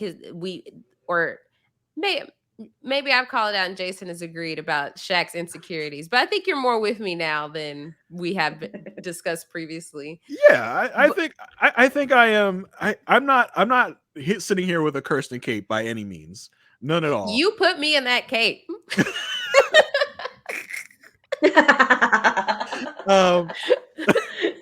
Don't you claim the cape? Hey, when I receive a text saying, "Hey, you should put on a cape," I'm like, I'll see what I can do.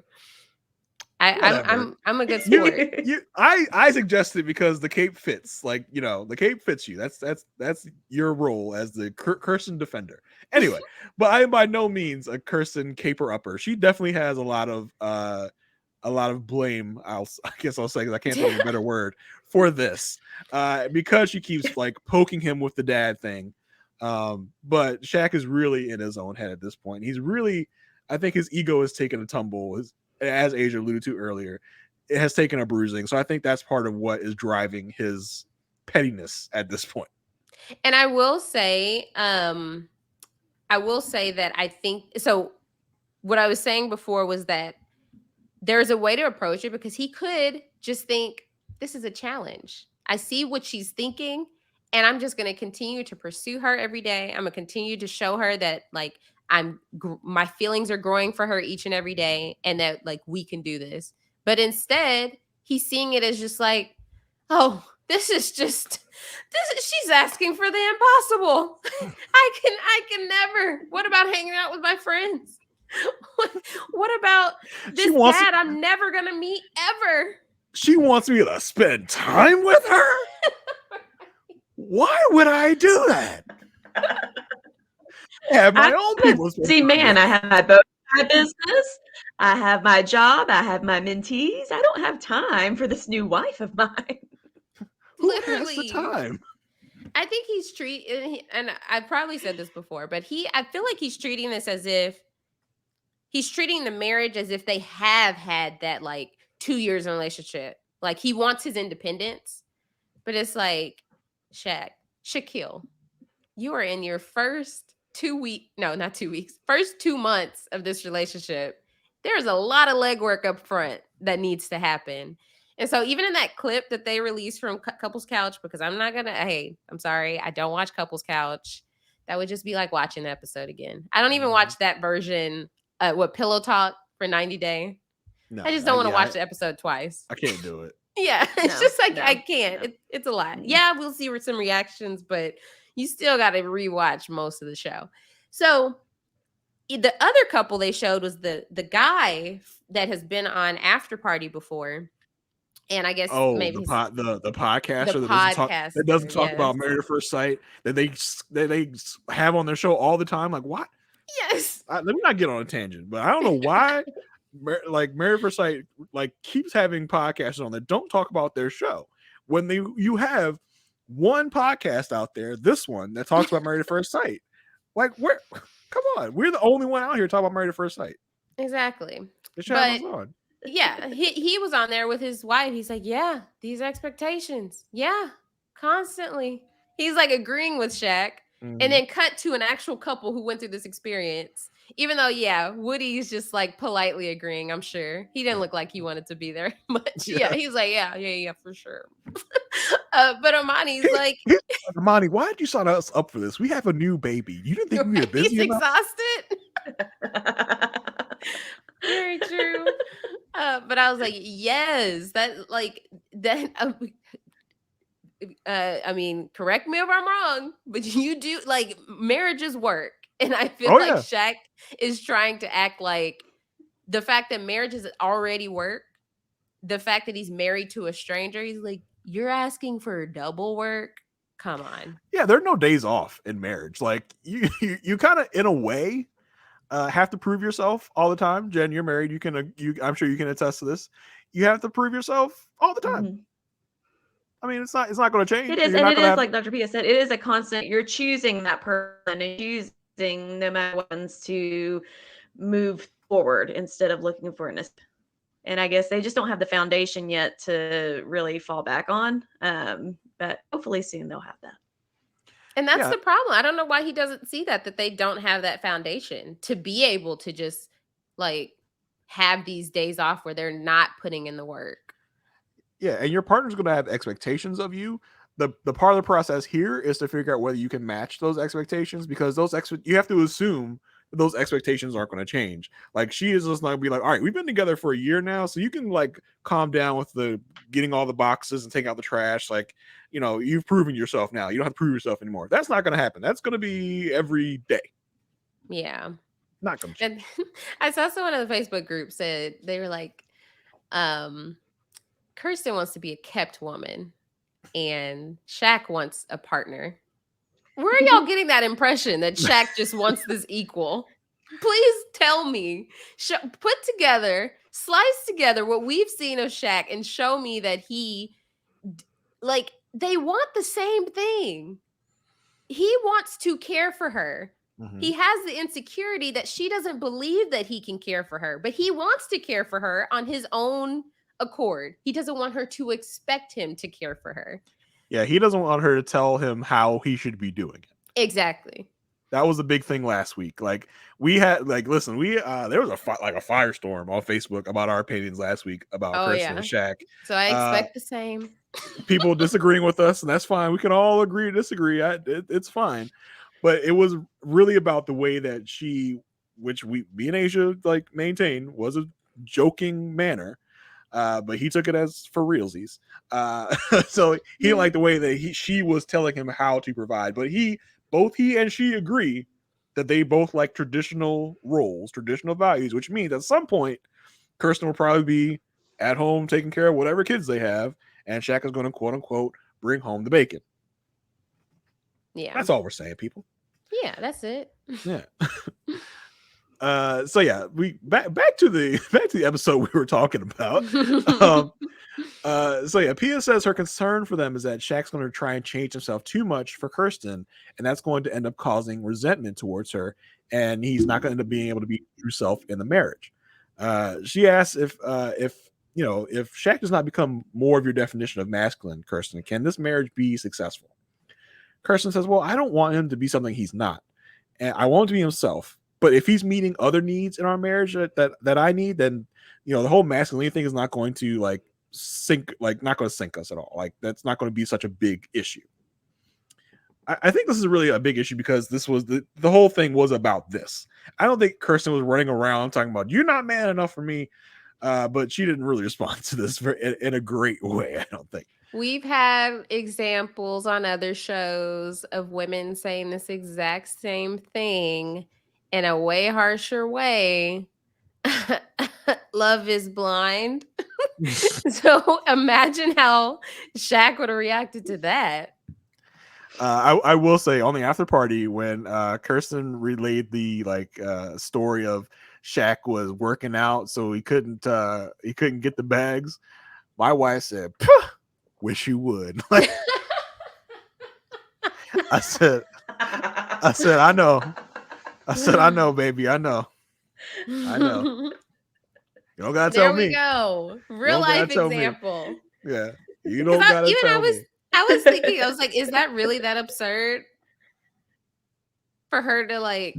Now, it depends on what the situation is. I assume that he's working out in like the apartment complex gym. Right. That's and what I was he has to maybe like go downstairs and meet her at her car and bring the bags up. In that case, yeah, get your butt out the gym and go get the bags. And it depends on what was in the bags. Did she buy Q-tips and cotton balls, or did she buy cinnamon that day? It makes a big difference. Did she really help with the bags? Yeah, if there's like one bag of like cotton balls in there, like she's like, here you go. Like, right, here's the bag. And like, but if he's like in a gym like 5 miles down the road and she like calls him, she's like, I'm home, where are you at? He's like, I'm 5 miles down the road to the gym. Like, yeah, that would be a little high of an expectation, but I'm assuming that they were in like the same vicinity. And he was I would think she has sense enough, to only ask if he's actually there in the building. He's like, I'm busy, do it yourself. Like that. Yeah. It's not going to fly in a lot of marriages. Mine for sure. Yeah. But I thought that Chris on After Party had a great example. He was like, y'all just have different definitions of masculinity. He was like, Kirsten was talking about leadership in the in the marriage, where Shaq was bringing up a robber coming. I was like, thank you. Yes, it was two very different things. I think he stuck on like the protect part and disregarded everything else, all the other examples that she was giving and what she believed to be masculinity.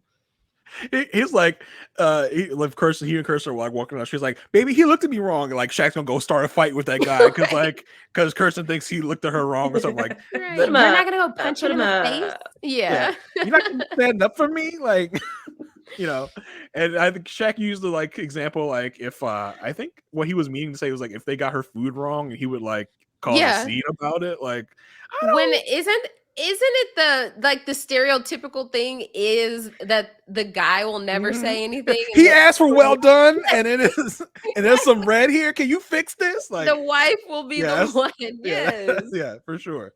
I was like, where has he been? Yeah, exactly. I thought she was gonna be like, well, he has a bow tie business. I don't know how masculine that is. I thought she's gonna like use that, but luckily she did. Glad she didn't. Yeah. So they started a little intimacy exercise. Which Pia told them to pick out things that they find sexy, to blindfold each other and lead each other to those sexy items, and hopefully use them. Kirsten starts out blindfolded. Spoiler alert, we never get the scene where Shaq is being led to something sexy. Right. What happened to that? So Shaq ends up leading her to some rope in a washing machine. He starts to like gently tie her up with it. There was some fun banter here, like as he's like messing with her. He's like, oh, you don't have control now, do you? In a confessional, Kirsten's like, oh, I kind of like the rope around this. Oh, okay, Kirsten. Okay, Kirsten. All right. So, we see what you get up to. he tells her, they're at this point they're like kind of sitting down after the exercise. He's like, sometimes you just have to let me take control. I know you like control, but you gotta let me take the control. Kirsten says she likes allowing their bodies and voices to lead them. They play with some like other goodies in the basket, some lubes and lotions or whatever. Kirsten says she's transforming and she's becoming okay with letting him lead her. Now, again, this is more like camera Kirsten. She's like, I'm really transforming. I like that he's leading me and I'm letting him lead me. She says that she's allowing him to trust her more. And he says, he says the thing about the control. And he says, we do have some other things to work through. She's like, what else do we have to work through? He says, it's really, we also work through our communication. He says, while I was gone on my trip, we could have communicated better. We could have checked in with each other more.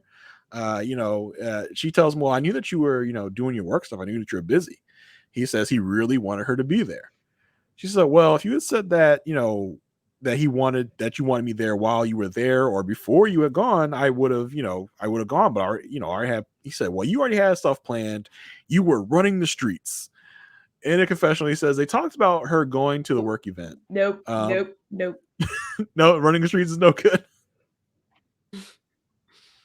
Do not like the running the streets. I did not like that comment at all. I thought that was really a low blow for him to say that to her. Me too, because especially the context on After Party when Kirsten said she told Rudy she did talk. They had discussed her going, and she invited herself and was like, "Oh, maybe I should go." And he was like, "Oh yeah, you do have some friends in Memphis," and so she was just kind of like, "Okay, like I would be going to go with you." And Rudy was like, "I would have left my butt at home too." Because it didn't sound like a wee trip. I've heard the term running the streets. I didn't think it meant anything like really crazy. It would have been kind of how Justin refers to like what Alexis was doing. I just thought it meant like you were busy doing stuff. I don't know. Not an open house. Running the street, partying and yes, happy hour. Yeah, like for her to say she had an open house. And she was planning her grandma's birthday. Like it wasn't as frivolous as running the streets. But I feel like we had two separate occasions here where she said she wishes she would have gone. Or like she wishes that she was there with him. We have him saying here, he wishes that she would have went. He wanted her to be there. You both have voices. Why are we the trip has come and gone. Why are we not talking about this beforehand? I don't know who to believe. I honestly don't, because I feel like there are two different stories. I feel like it's a Kirsten thing of like, I really wanted to go with him. I want to be there to support him, like on camera. But in reality, was it like, yeah, I don't really want to go. And we're taking her word for it that she was like, I invited myself and he told me I had friends down there. I don't know what it was, because I seem to get two different stories. I feel like what they both said is true. I don't feel like it's like, oh, we have two drastically different stories. Which way do we go? It could have been because he started the story from packing to go. And she said she had these events to go to.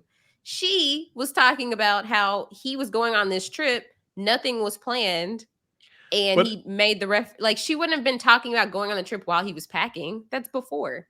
But in the sequence of events. Yeah, that didn't make any sense. I got very confused with all this timeline.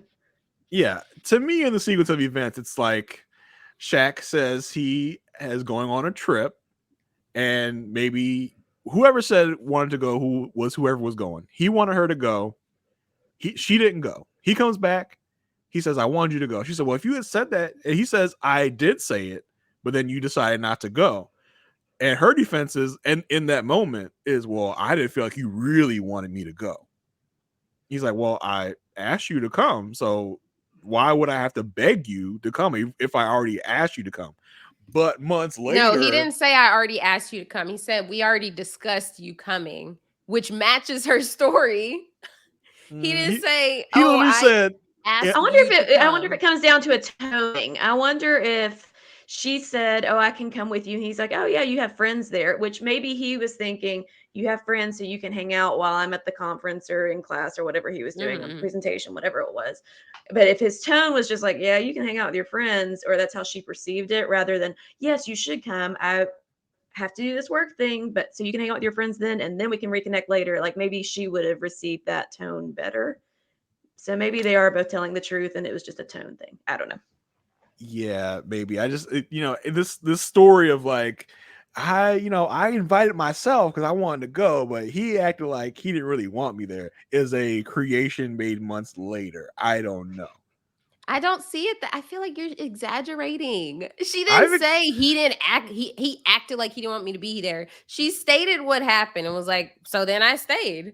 For him, she was like, he said, well, you do have friends there, so I didn't go. He didn't act like he wanted me to be there. But in the moment, he was acting like he was really like upset that she wasn't there. I don't think because they both suck at communicating. If he cared for her to go, it's you have these things to do. There's nothing for me to say. Oh my gosh. I'm confused in the first place. Why Shaq wants her there and why she wants to go there. He's going there for a work trip. Like, how much time do you think he's going to have for you? Like, what even is this? Like, how do you support? I will say this came up last week at my house. My husband is going to Chicago in October, and he said, "Hey, you can come with me if you want, if we can get childcare for our son, because we both like Chicago." And I said, "Yes, please sign me up because I want to go to Chicago." So it's been in that regard. So you see how y'all had a conversation back and forth, and you knew that he wanted you to go, and he knew that you wanted to go after you responded. Aysha, you're missing something. Where's your cape? I'm literally saying she sucks at communicating. I can't have a cape on for that. You're solely believing Shaq, and I'm saying they both suck at communicating. On my way to save Kirsten. You're not hearing me. I'm hearing you. I'm hearing you.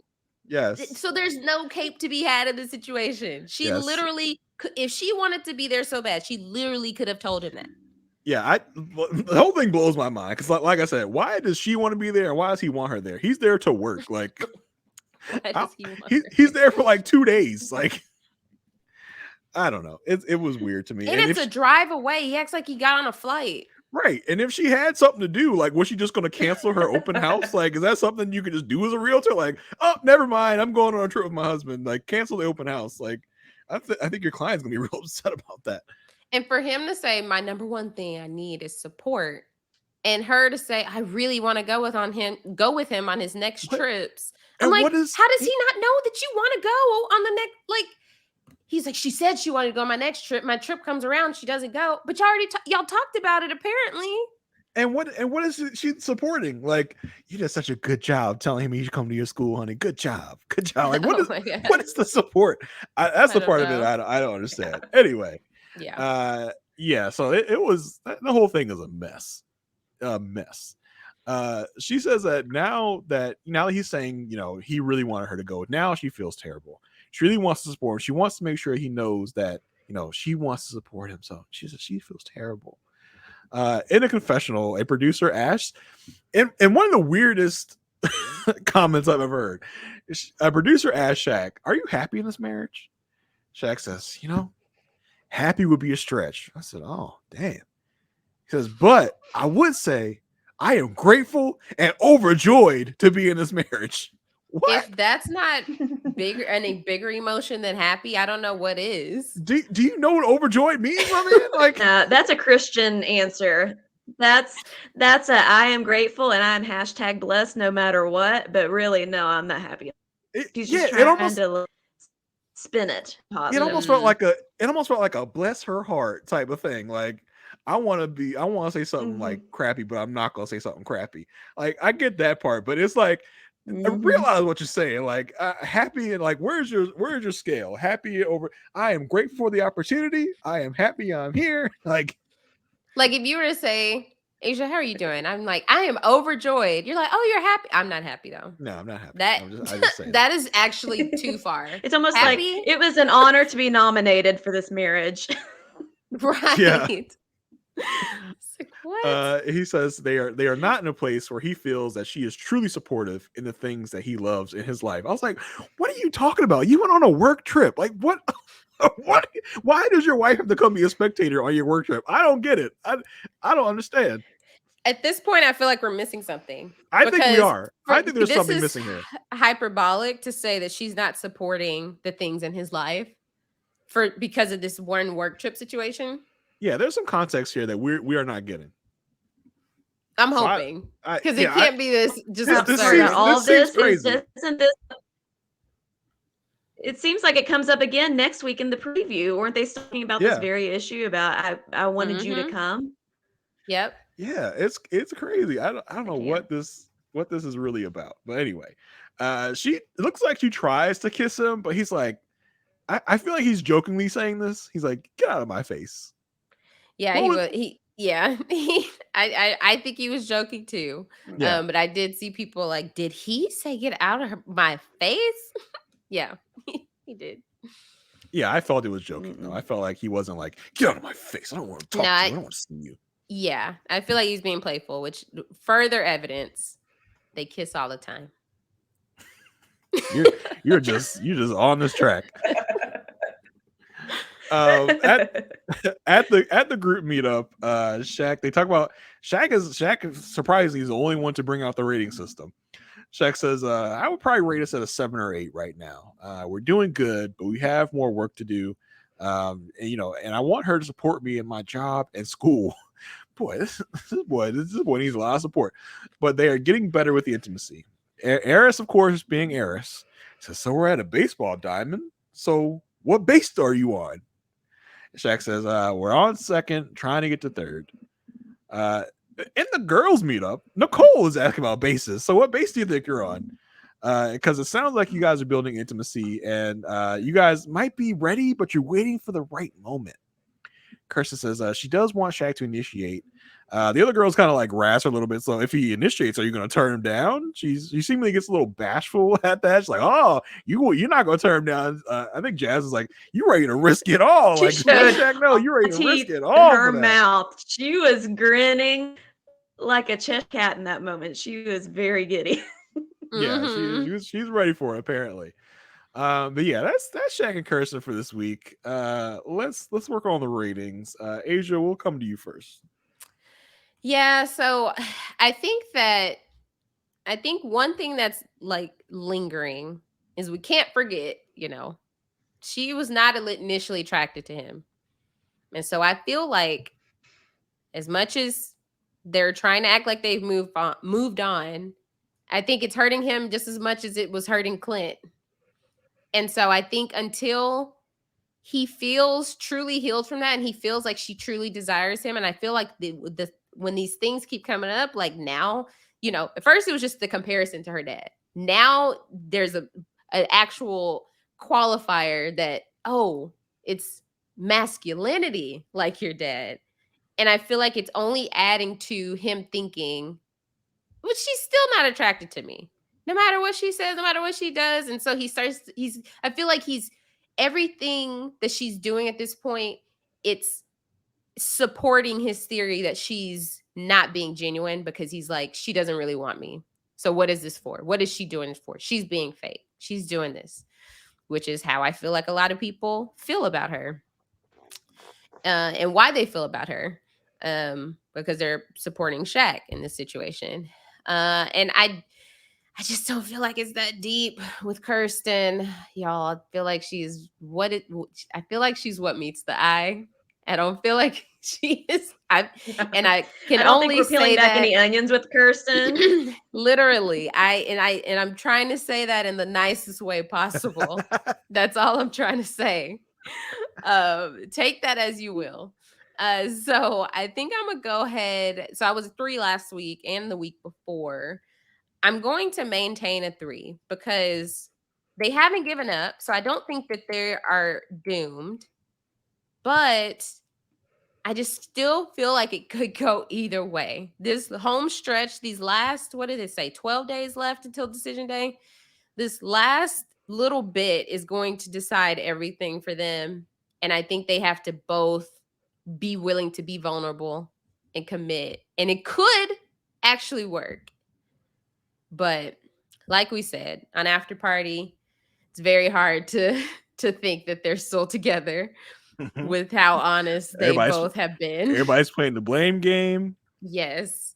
There's this whole thing with Shaq, was talking about really early in the season how she's, off camera. She's telling him not to touch her. I'm just wondering if there's still an element of that in their relationship and he knows that she's like putting it on for the camera and that's part of why he's annoyed.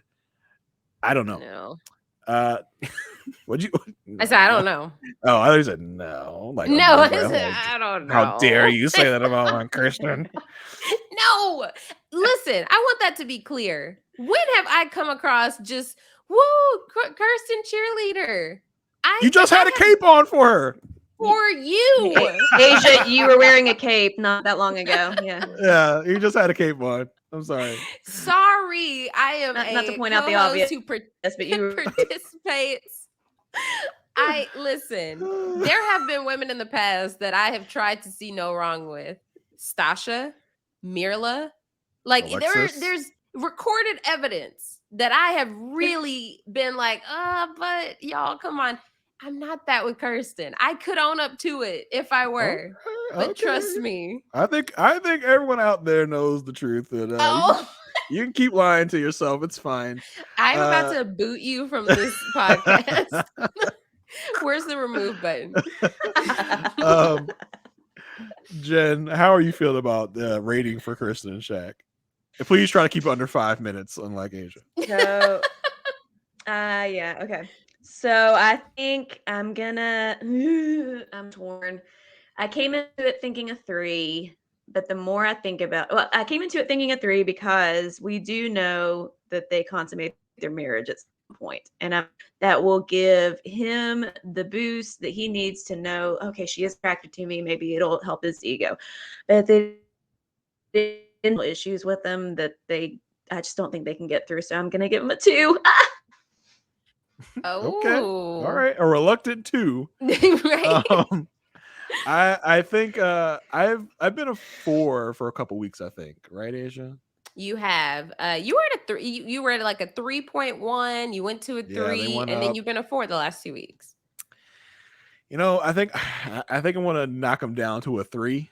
Because I'm not feeling good about Shaq's attitude. Like I feel like Shaq he's way less in than he was before. And I think that might mean a lot in the end game of this. Yeah. So I'm going to bring him down to a 3 and just hope that they can make their way out of it. I really see good potential in them. And, and I really want them to come out of this together. But, I think, and the crazy part is, like I said, I don't have a Kirsten cape, but I feel like Kirsten is moving at a normal pace. And I feel like Shaq was the one moving too fast. Yes. In the beginning. But because Kirsten wasn't meeting his fast pace, he's now upset that she is moving at, she's at the pace she should be. And as he said, like, it's all about Kirsten time. Like, no, it's all about the individual's time of when they get comfortable with a stranger that they just married. So calm down, Shaq, in a way. It's not up to Kirsten. I wanted to kiss on wedding night and she wasn't down. So what about me? Right. So yeah, I want it to work, but I'm gonna give them a 3 for now and hope they can make their way out of this in one piece. But I'm at a 3, so I'm middle of the road. So I hope they can make it. Yeah. So that's Kirsten and Shaq this week. You only got one more couple left, Asia. So bring us home. Let's go ahead and talk about Jasmine and Aries. These two, there's not much, not too much, because they didn't really have an intimacy exercise. Yeah. Surprise, surprise. They're like, y'all doing so bad. I'm not even gonna give you anything to do. Yeah, exactly. Can you even just have a conversation in the same room and look at each other? Eye contact might be your intimacy exercise. He sure was making eye contact with Pia, though. You see that? Somebody Looked her posted. right in the eyes. Yeah. Boop. T posted in the Facebook group the comparison of Dr. Pia and Lauren London. Similar qualities. Yes. And that's what he was just seeing. He was making gestures toward her and everything. She was talking. He was nodding. Wait. Like, Yeah. It's like, wow, I've never seen you to be such an active listener. So attentive all of a sudden. So yeah, we Dr. only got Pia, two are scenes. You single? Right. Pia would not give that man a time of day. Please, let's not pretend. She's like, excuse me. We think Jasmine is too good for him. Dr. Pia is levels above what Eris can attain. So we only got two scenes with them actually together. So before we got to those two scenes, we did get a scene of her in the car. She says she doesn't know where she doesn't know where her headspace is. She's trying to be open and optimistic about everything, but she does have her guard up, even though she really tried not to. But she is still hopeful. So I would think Jasmine, being a beauty queen, would know not to shoot yourself from that angle where I'm looking up your nostrils. Why? She's a beauty queen, not an influencer. I guess. I don't want to see. I don't want to see what's up your nose. Up higher. Not you. I thought dads didn't know the angles, but look at you. I know I'm not supposed to be looking at your nostrils. I have to tell my dad every time. Please. He'll get the phone and he'll be like, higher. He's like, can you?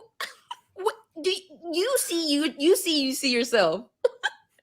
How does that look good? Hey, sweetie, how are you? You good? Right? It's the first time we did that. Exactly. How's it going? So yes, Dr. Pia does come visit. She asks how things have been going. He says probably not how they both wanted it to go. She says, do you feel like you're getting your needs met? Jasmine says no. She's like, since he's not physically attracted to her, there's no physical attraction here. And so Dr. Pia is like, well, is there a friendship? Listen, Dr. Pia, none of us are getting our needs met. Right? This whole season. Exactly. And the way she was pressing with Kirsten is how I felt like she should have pressed Eris in this moment.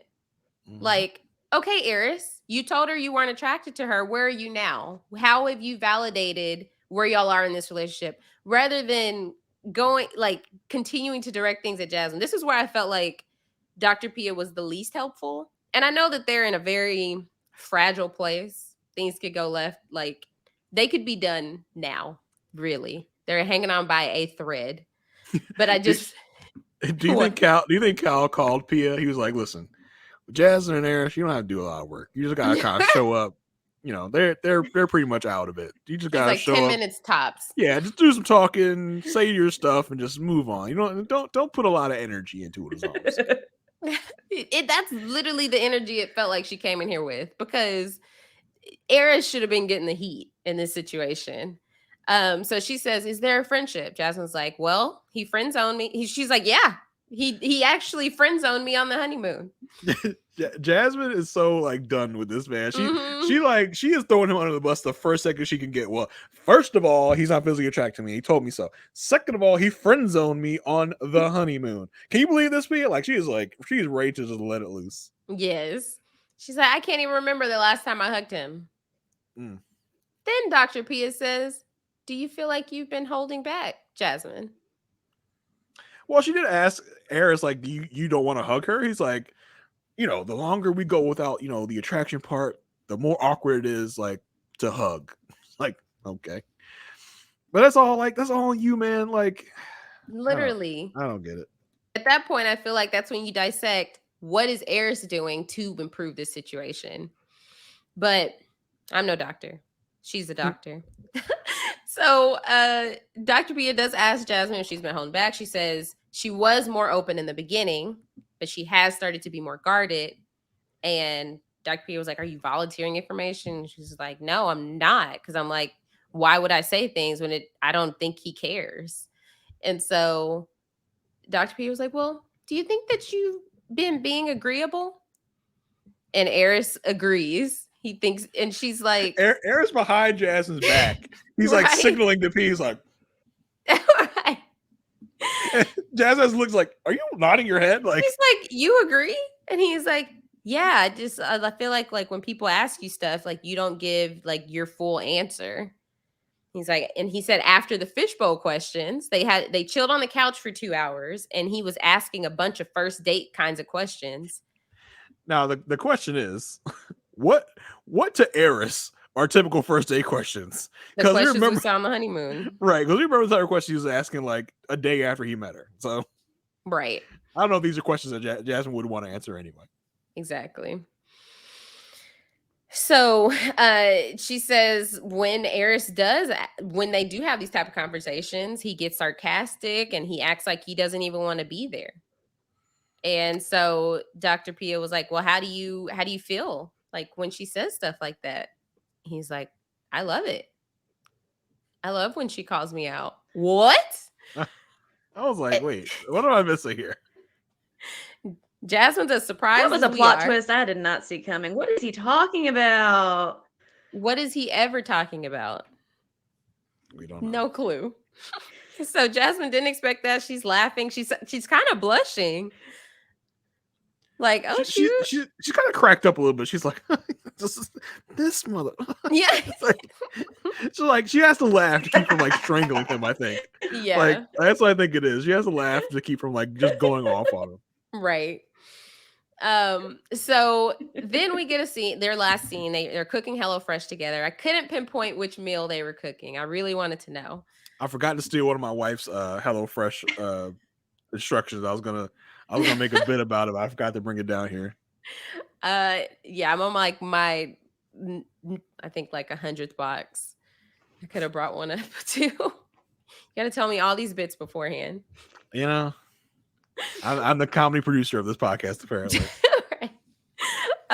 And so we get a confessional from Eris. He's like, for now, he feels like now he has a new definition of intimacy from talking to Dr. Pia, and he hopes that spark can come with like the little time they do have left. Then we get a flashback of him talking to her, FaceTiming her sister, and her sister was like, she doesn't have to do anything to woo you. Like, basically saying like Eris needs to do something to make this better. This was so bizarre for many reasons. Yeah. Then we get back to Eris and Jasmine, and she says like growing up, her dad, or like even today, her dad is just very nonchalant, never really said I love you, but she never had to question if he loved her because he always showed it. And then we segue to Eris explaining, which we got the flashback of him telling her sister that the reason he clapped when she walked down the aisle was because Pastor Cal basically told him to reassure her and make her feel more comfortable. Why would you say that? Like, what? Number one, I don't even think that's what Pastor Cal meant. I don't think Pastor Cal said, if you think she's a dog, clap anyway. Like, just clap. Like, I don't think that's what Pastor Cal said or meant. And like, no, yeah, I bet he meant like just try to calm her nerves, like smile at her, give her some like comfort when you're up there, not give her a standing ovation and then tell her she's ugly. That's not what Pastor meant, I'm pretty sure. At all. Like, make her think you make her think you're already in love, and then once you get out of the altar, just really put her down. Like, right. I don't think that's what he wanted here. And for Eris to like just come out and say that, like, as if he has to like defend himself, like, I know you thought that I thought you were fine at the altar, but I just want to make sure you know I didn't think you were fine at the altar. Like, I did not like you at the altar. I don't like you now. I've never liked you like that. And then he wonders why she's pulling back. Yeah. It's so annoying. It's more of that thing that we have. It does make it. He says it's like the thing we have with a lot of these mafs. Like, it's mostly grooms where they're like, I have to be honest at all times. I cannot say anything that is untrue, even a white lie. I have to say everything I'm thinking, everything that's the truth. And that's just not like, that's not how people in general usually work. Like, at least I'm being honest. Yeah, I'm just being honest. Like, it's a Mitch of last year. But nobody asked you, Eris. Like, you if she asked you directly, hey, did you clap at the altar because Pastor Cal told you to? Then you can be honest. Nobody wants you to lie, but you don't have to divulge all this information. She already feels like so small and so beaten down. Just give her a break and keep your honesty to yourself right now. Sorry. But I do wonder if the sister asked that direct question. Like, why did you clap? If you feel this way, why did you clap? Yeah. Right. Like maybe the sister knows something that maybe the mother didn't last week. Because I didn't say it on the podcast, but last week after the podcast, I was thinking like, I wonder if Jasmine's like told her mother like that he said she's not attractive. Because I don't think most mothers would be acting that way that she was toward Eris if she knew that's what he said. But maybe she told her sister, and his sister's like, well, if you feel that way, why were you clapping? So I can see that happening. But even then, it's just like, I don't know. Say something else. Don't say it because I felt like Pastor Cal told me to, so I just did it. Like, right. Come on. Yeah. So Jasmine's like, so calm your wife down and lie to her. And she just keeps saying this. And we get one last confessional with her saying she doesn't feel like Eris is all in. He's maybe one big toe in, but that's it. Yeah. So let's do the ratings. We didn't get to her breakdown at the end though. Oh, yes. At the group outing. Okay, so on the guy's side of it, Eris says that, at his conversation with Dr. Pia, they didn't even talk about sex. He's like, she already knew. We didn't even talk about it. They just talked about other ways to be intimate. And he's just trying to find other ways to be turned on. And so then we go to the girl side, and she says, even with the experts, he says like he'll be more intentional, but then there's no change. And then she starts tearing up. She says she's just brushing these things off. And Nicole's like, you can cry. And she says she's at her breaking point. And Kirsten's like, I know how bad it is. You wanted this so bad. You wanted so bad to be a wife. And she says emotionally, she just doesn't know what she has left to give. I just don't know what else there is I can do. Right.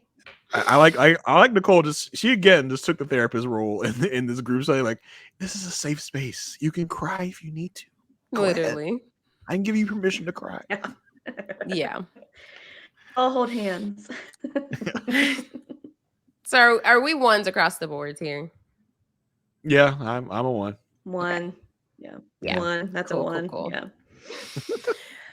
Well, that's it. That is this episode. Thank you so much, Jennifer, for joining us. For having me. It was so fun. I feel like I'm meeting celebrities that I've listened to you for so many hours in my car. So it's just an honor to be here, an absolute honor. Yes, Jen, I hope we have squashed our beef. Since for those that don't know, Jen is the infamous Jen that had the inside info on the nursery from a few episodes ago from Chef and Kirsten. So I hope we have squashed our beef because it's more just a comment.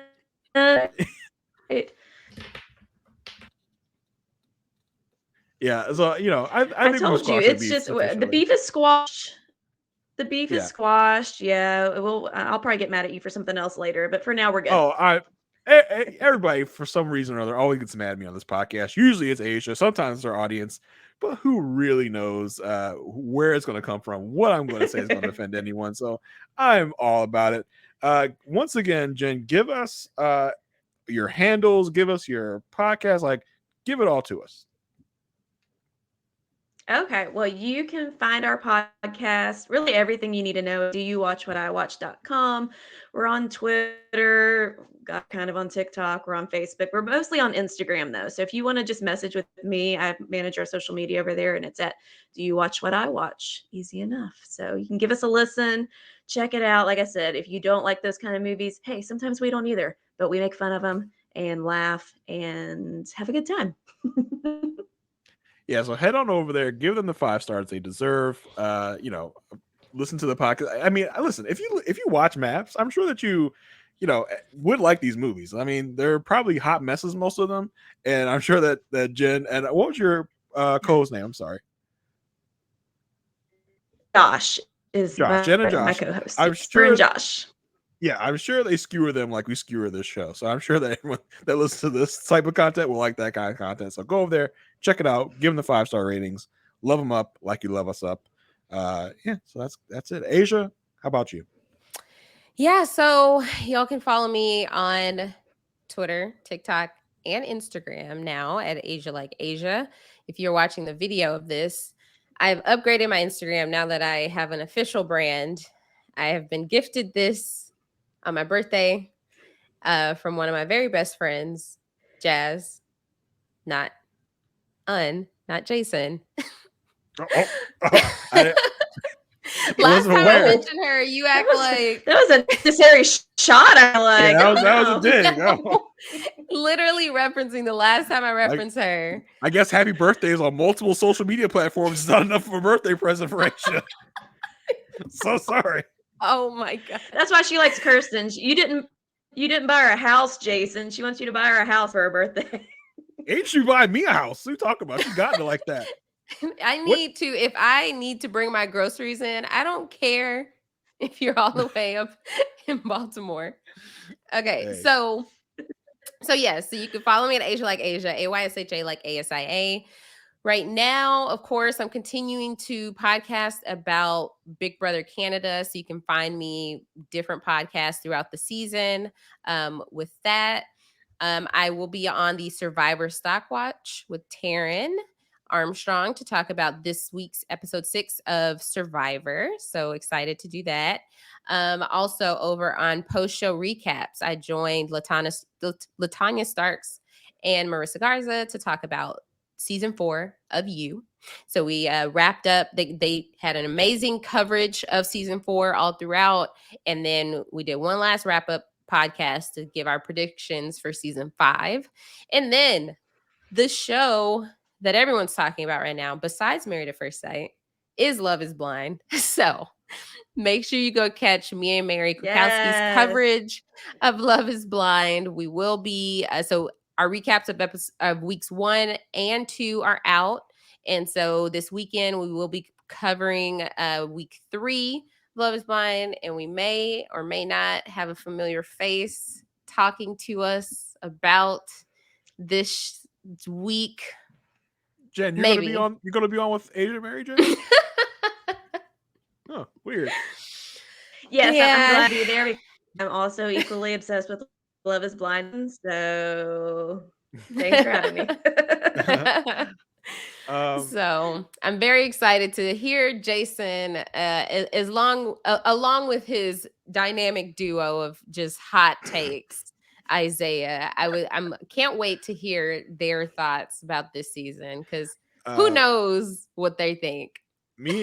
Aysha and I may or may not have gotten to a text fight the other day about a certain couple from Love is Blind that she might need to dust her cape off again for this couple that she was simping for on the last episode of Love is Blind podcast. May or may not. We'll see how that goes on the podcast. The way my mom had to tell me about your tweet. My mom was like, Jason said that this person feels uncomfortable around this person. Did mom want to agree with me or not? I can't remember what her take. She was more so delivering the news. And I was like, what? Yeah, we did have a very healthy discussion about them.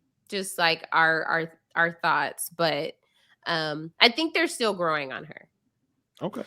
But yes, make sure you catch our coverage of Love is Blind. You can get that on the Rob Has the Podcast YouTube channel, as well as the Love at First Sight feed. And I think that's all I'm up to for now. So yeah, if you want to know anything else that I'm up to, give me a follow. Well, for me, you can catch me on Twitter, JAYR1085. If you're like an episode behind on Survivor, I was on the feedback show for last week's episode. Even if you're not, y'all had some good information. Yeah, where Aysha decided to call in and troll me on the feedback show. So you go listen to that. That was a fun little thing that happened on that show. You can also catch me on post-show recaps talking about the show The Power with Sasha Joseph. I'm sure some of these wives wish they got the power of electricity running through their veins like these women on this show, so they could show their husbands what's really up. But catch me there as well. And like Aysha said, I someone with the name name JA not J-E like Jen. J-A may or may not be on the Love is Blind podcast with Aysha. Maybe, maybe not. I might decide to show up. I might not. I might just ghost Aysha. Who knows? I swear if you do. You swear what? What's going to happen? You're all the way in Texas. I know you have a private jet that you can come over here. I'm available. We're actually recording in Houston. Everybody's going to be here. Yeah. Everyone has their own bedroom in my house. Yeah, I'm sure. I may or may not be on that podcast. You'll find out when it comes out. But yeah, that's it for me at the moment. So yeah, that's everything. Awesome. Well, thank y'all so much for sticking with us. Thanks again, Jennifer, for being here. Make sure y'all go subscribe to our feed, the Love at First Sight feed. Give us a 5-star rating and review. Make sure you go join the Facebook group, A Perfect Match Podcast. This week, the password is Tres Leches. There we go. So make sure that you put in the password and agree to the group rules. And we will see y'all next week to talk about episode 15, y'all. We are almost there. Maybe not. Because usually there's like 20 episodes. And then this year or this season, there's 3. Where are they now? So we may end up at episode 23, 24, 25. You may catch us still podcasting about this in July. I don't know. I really don't know. You're only mildly joking, unfortunately. Exactly. So, we will catch y'all next week. Thank you for sticking with us. Bye.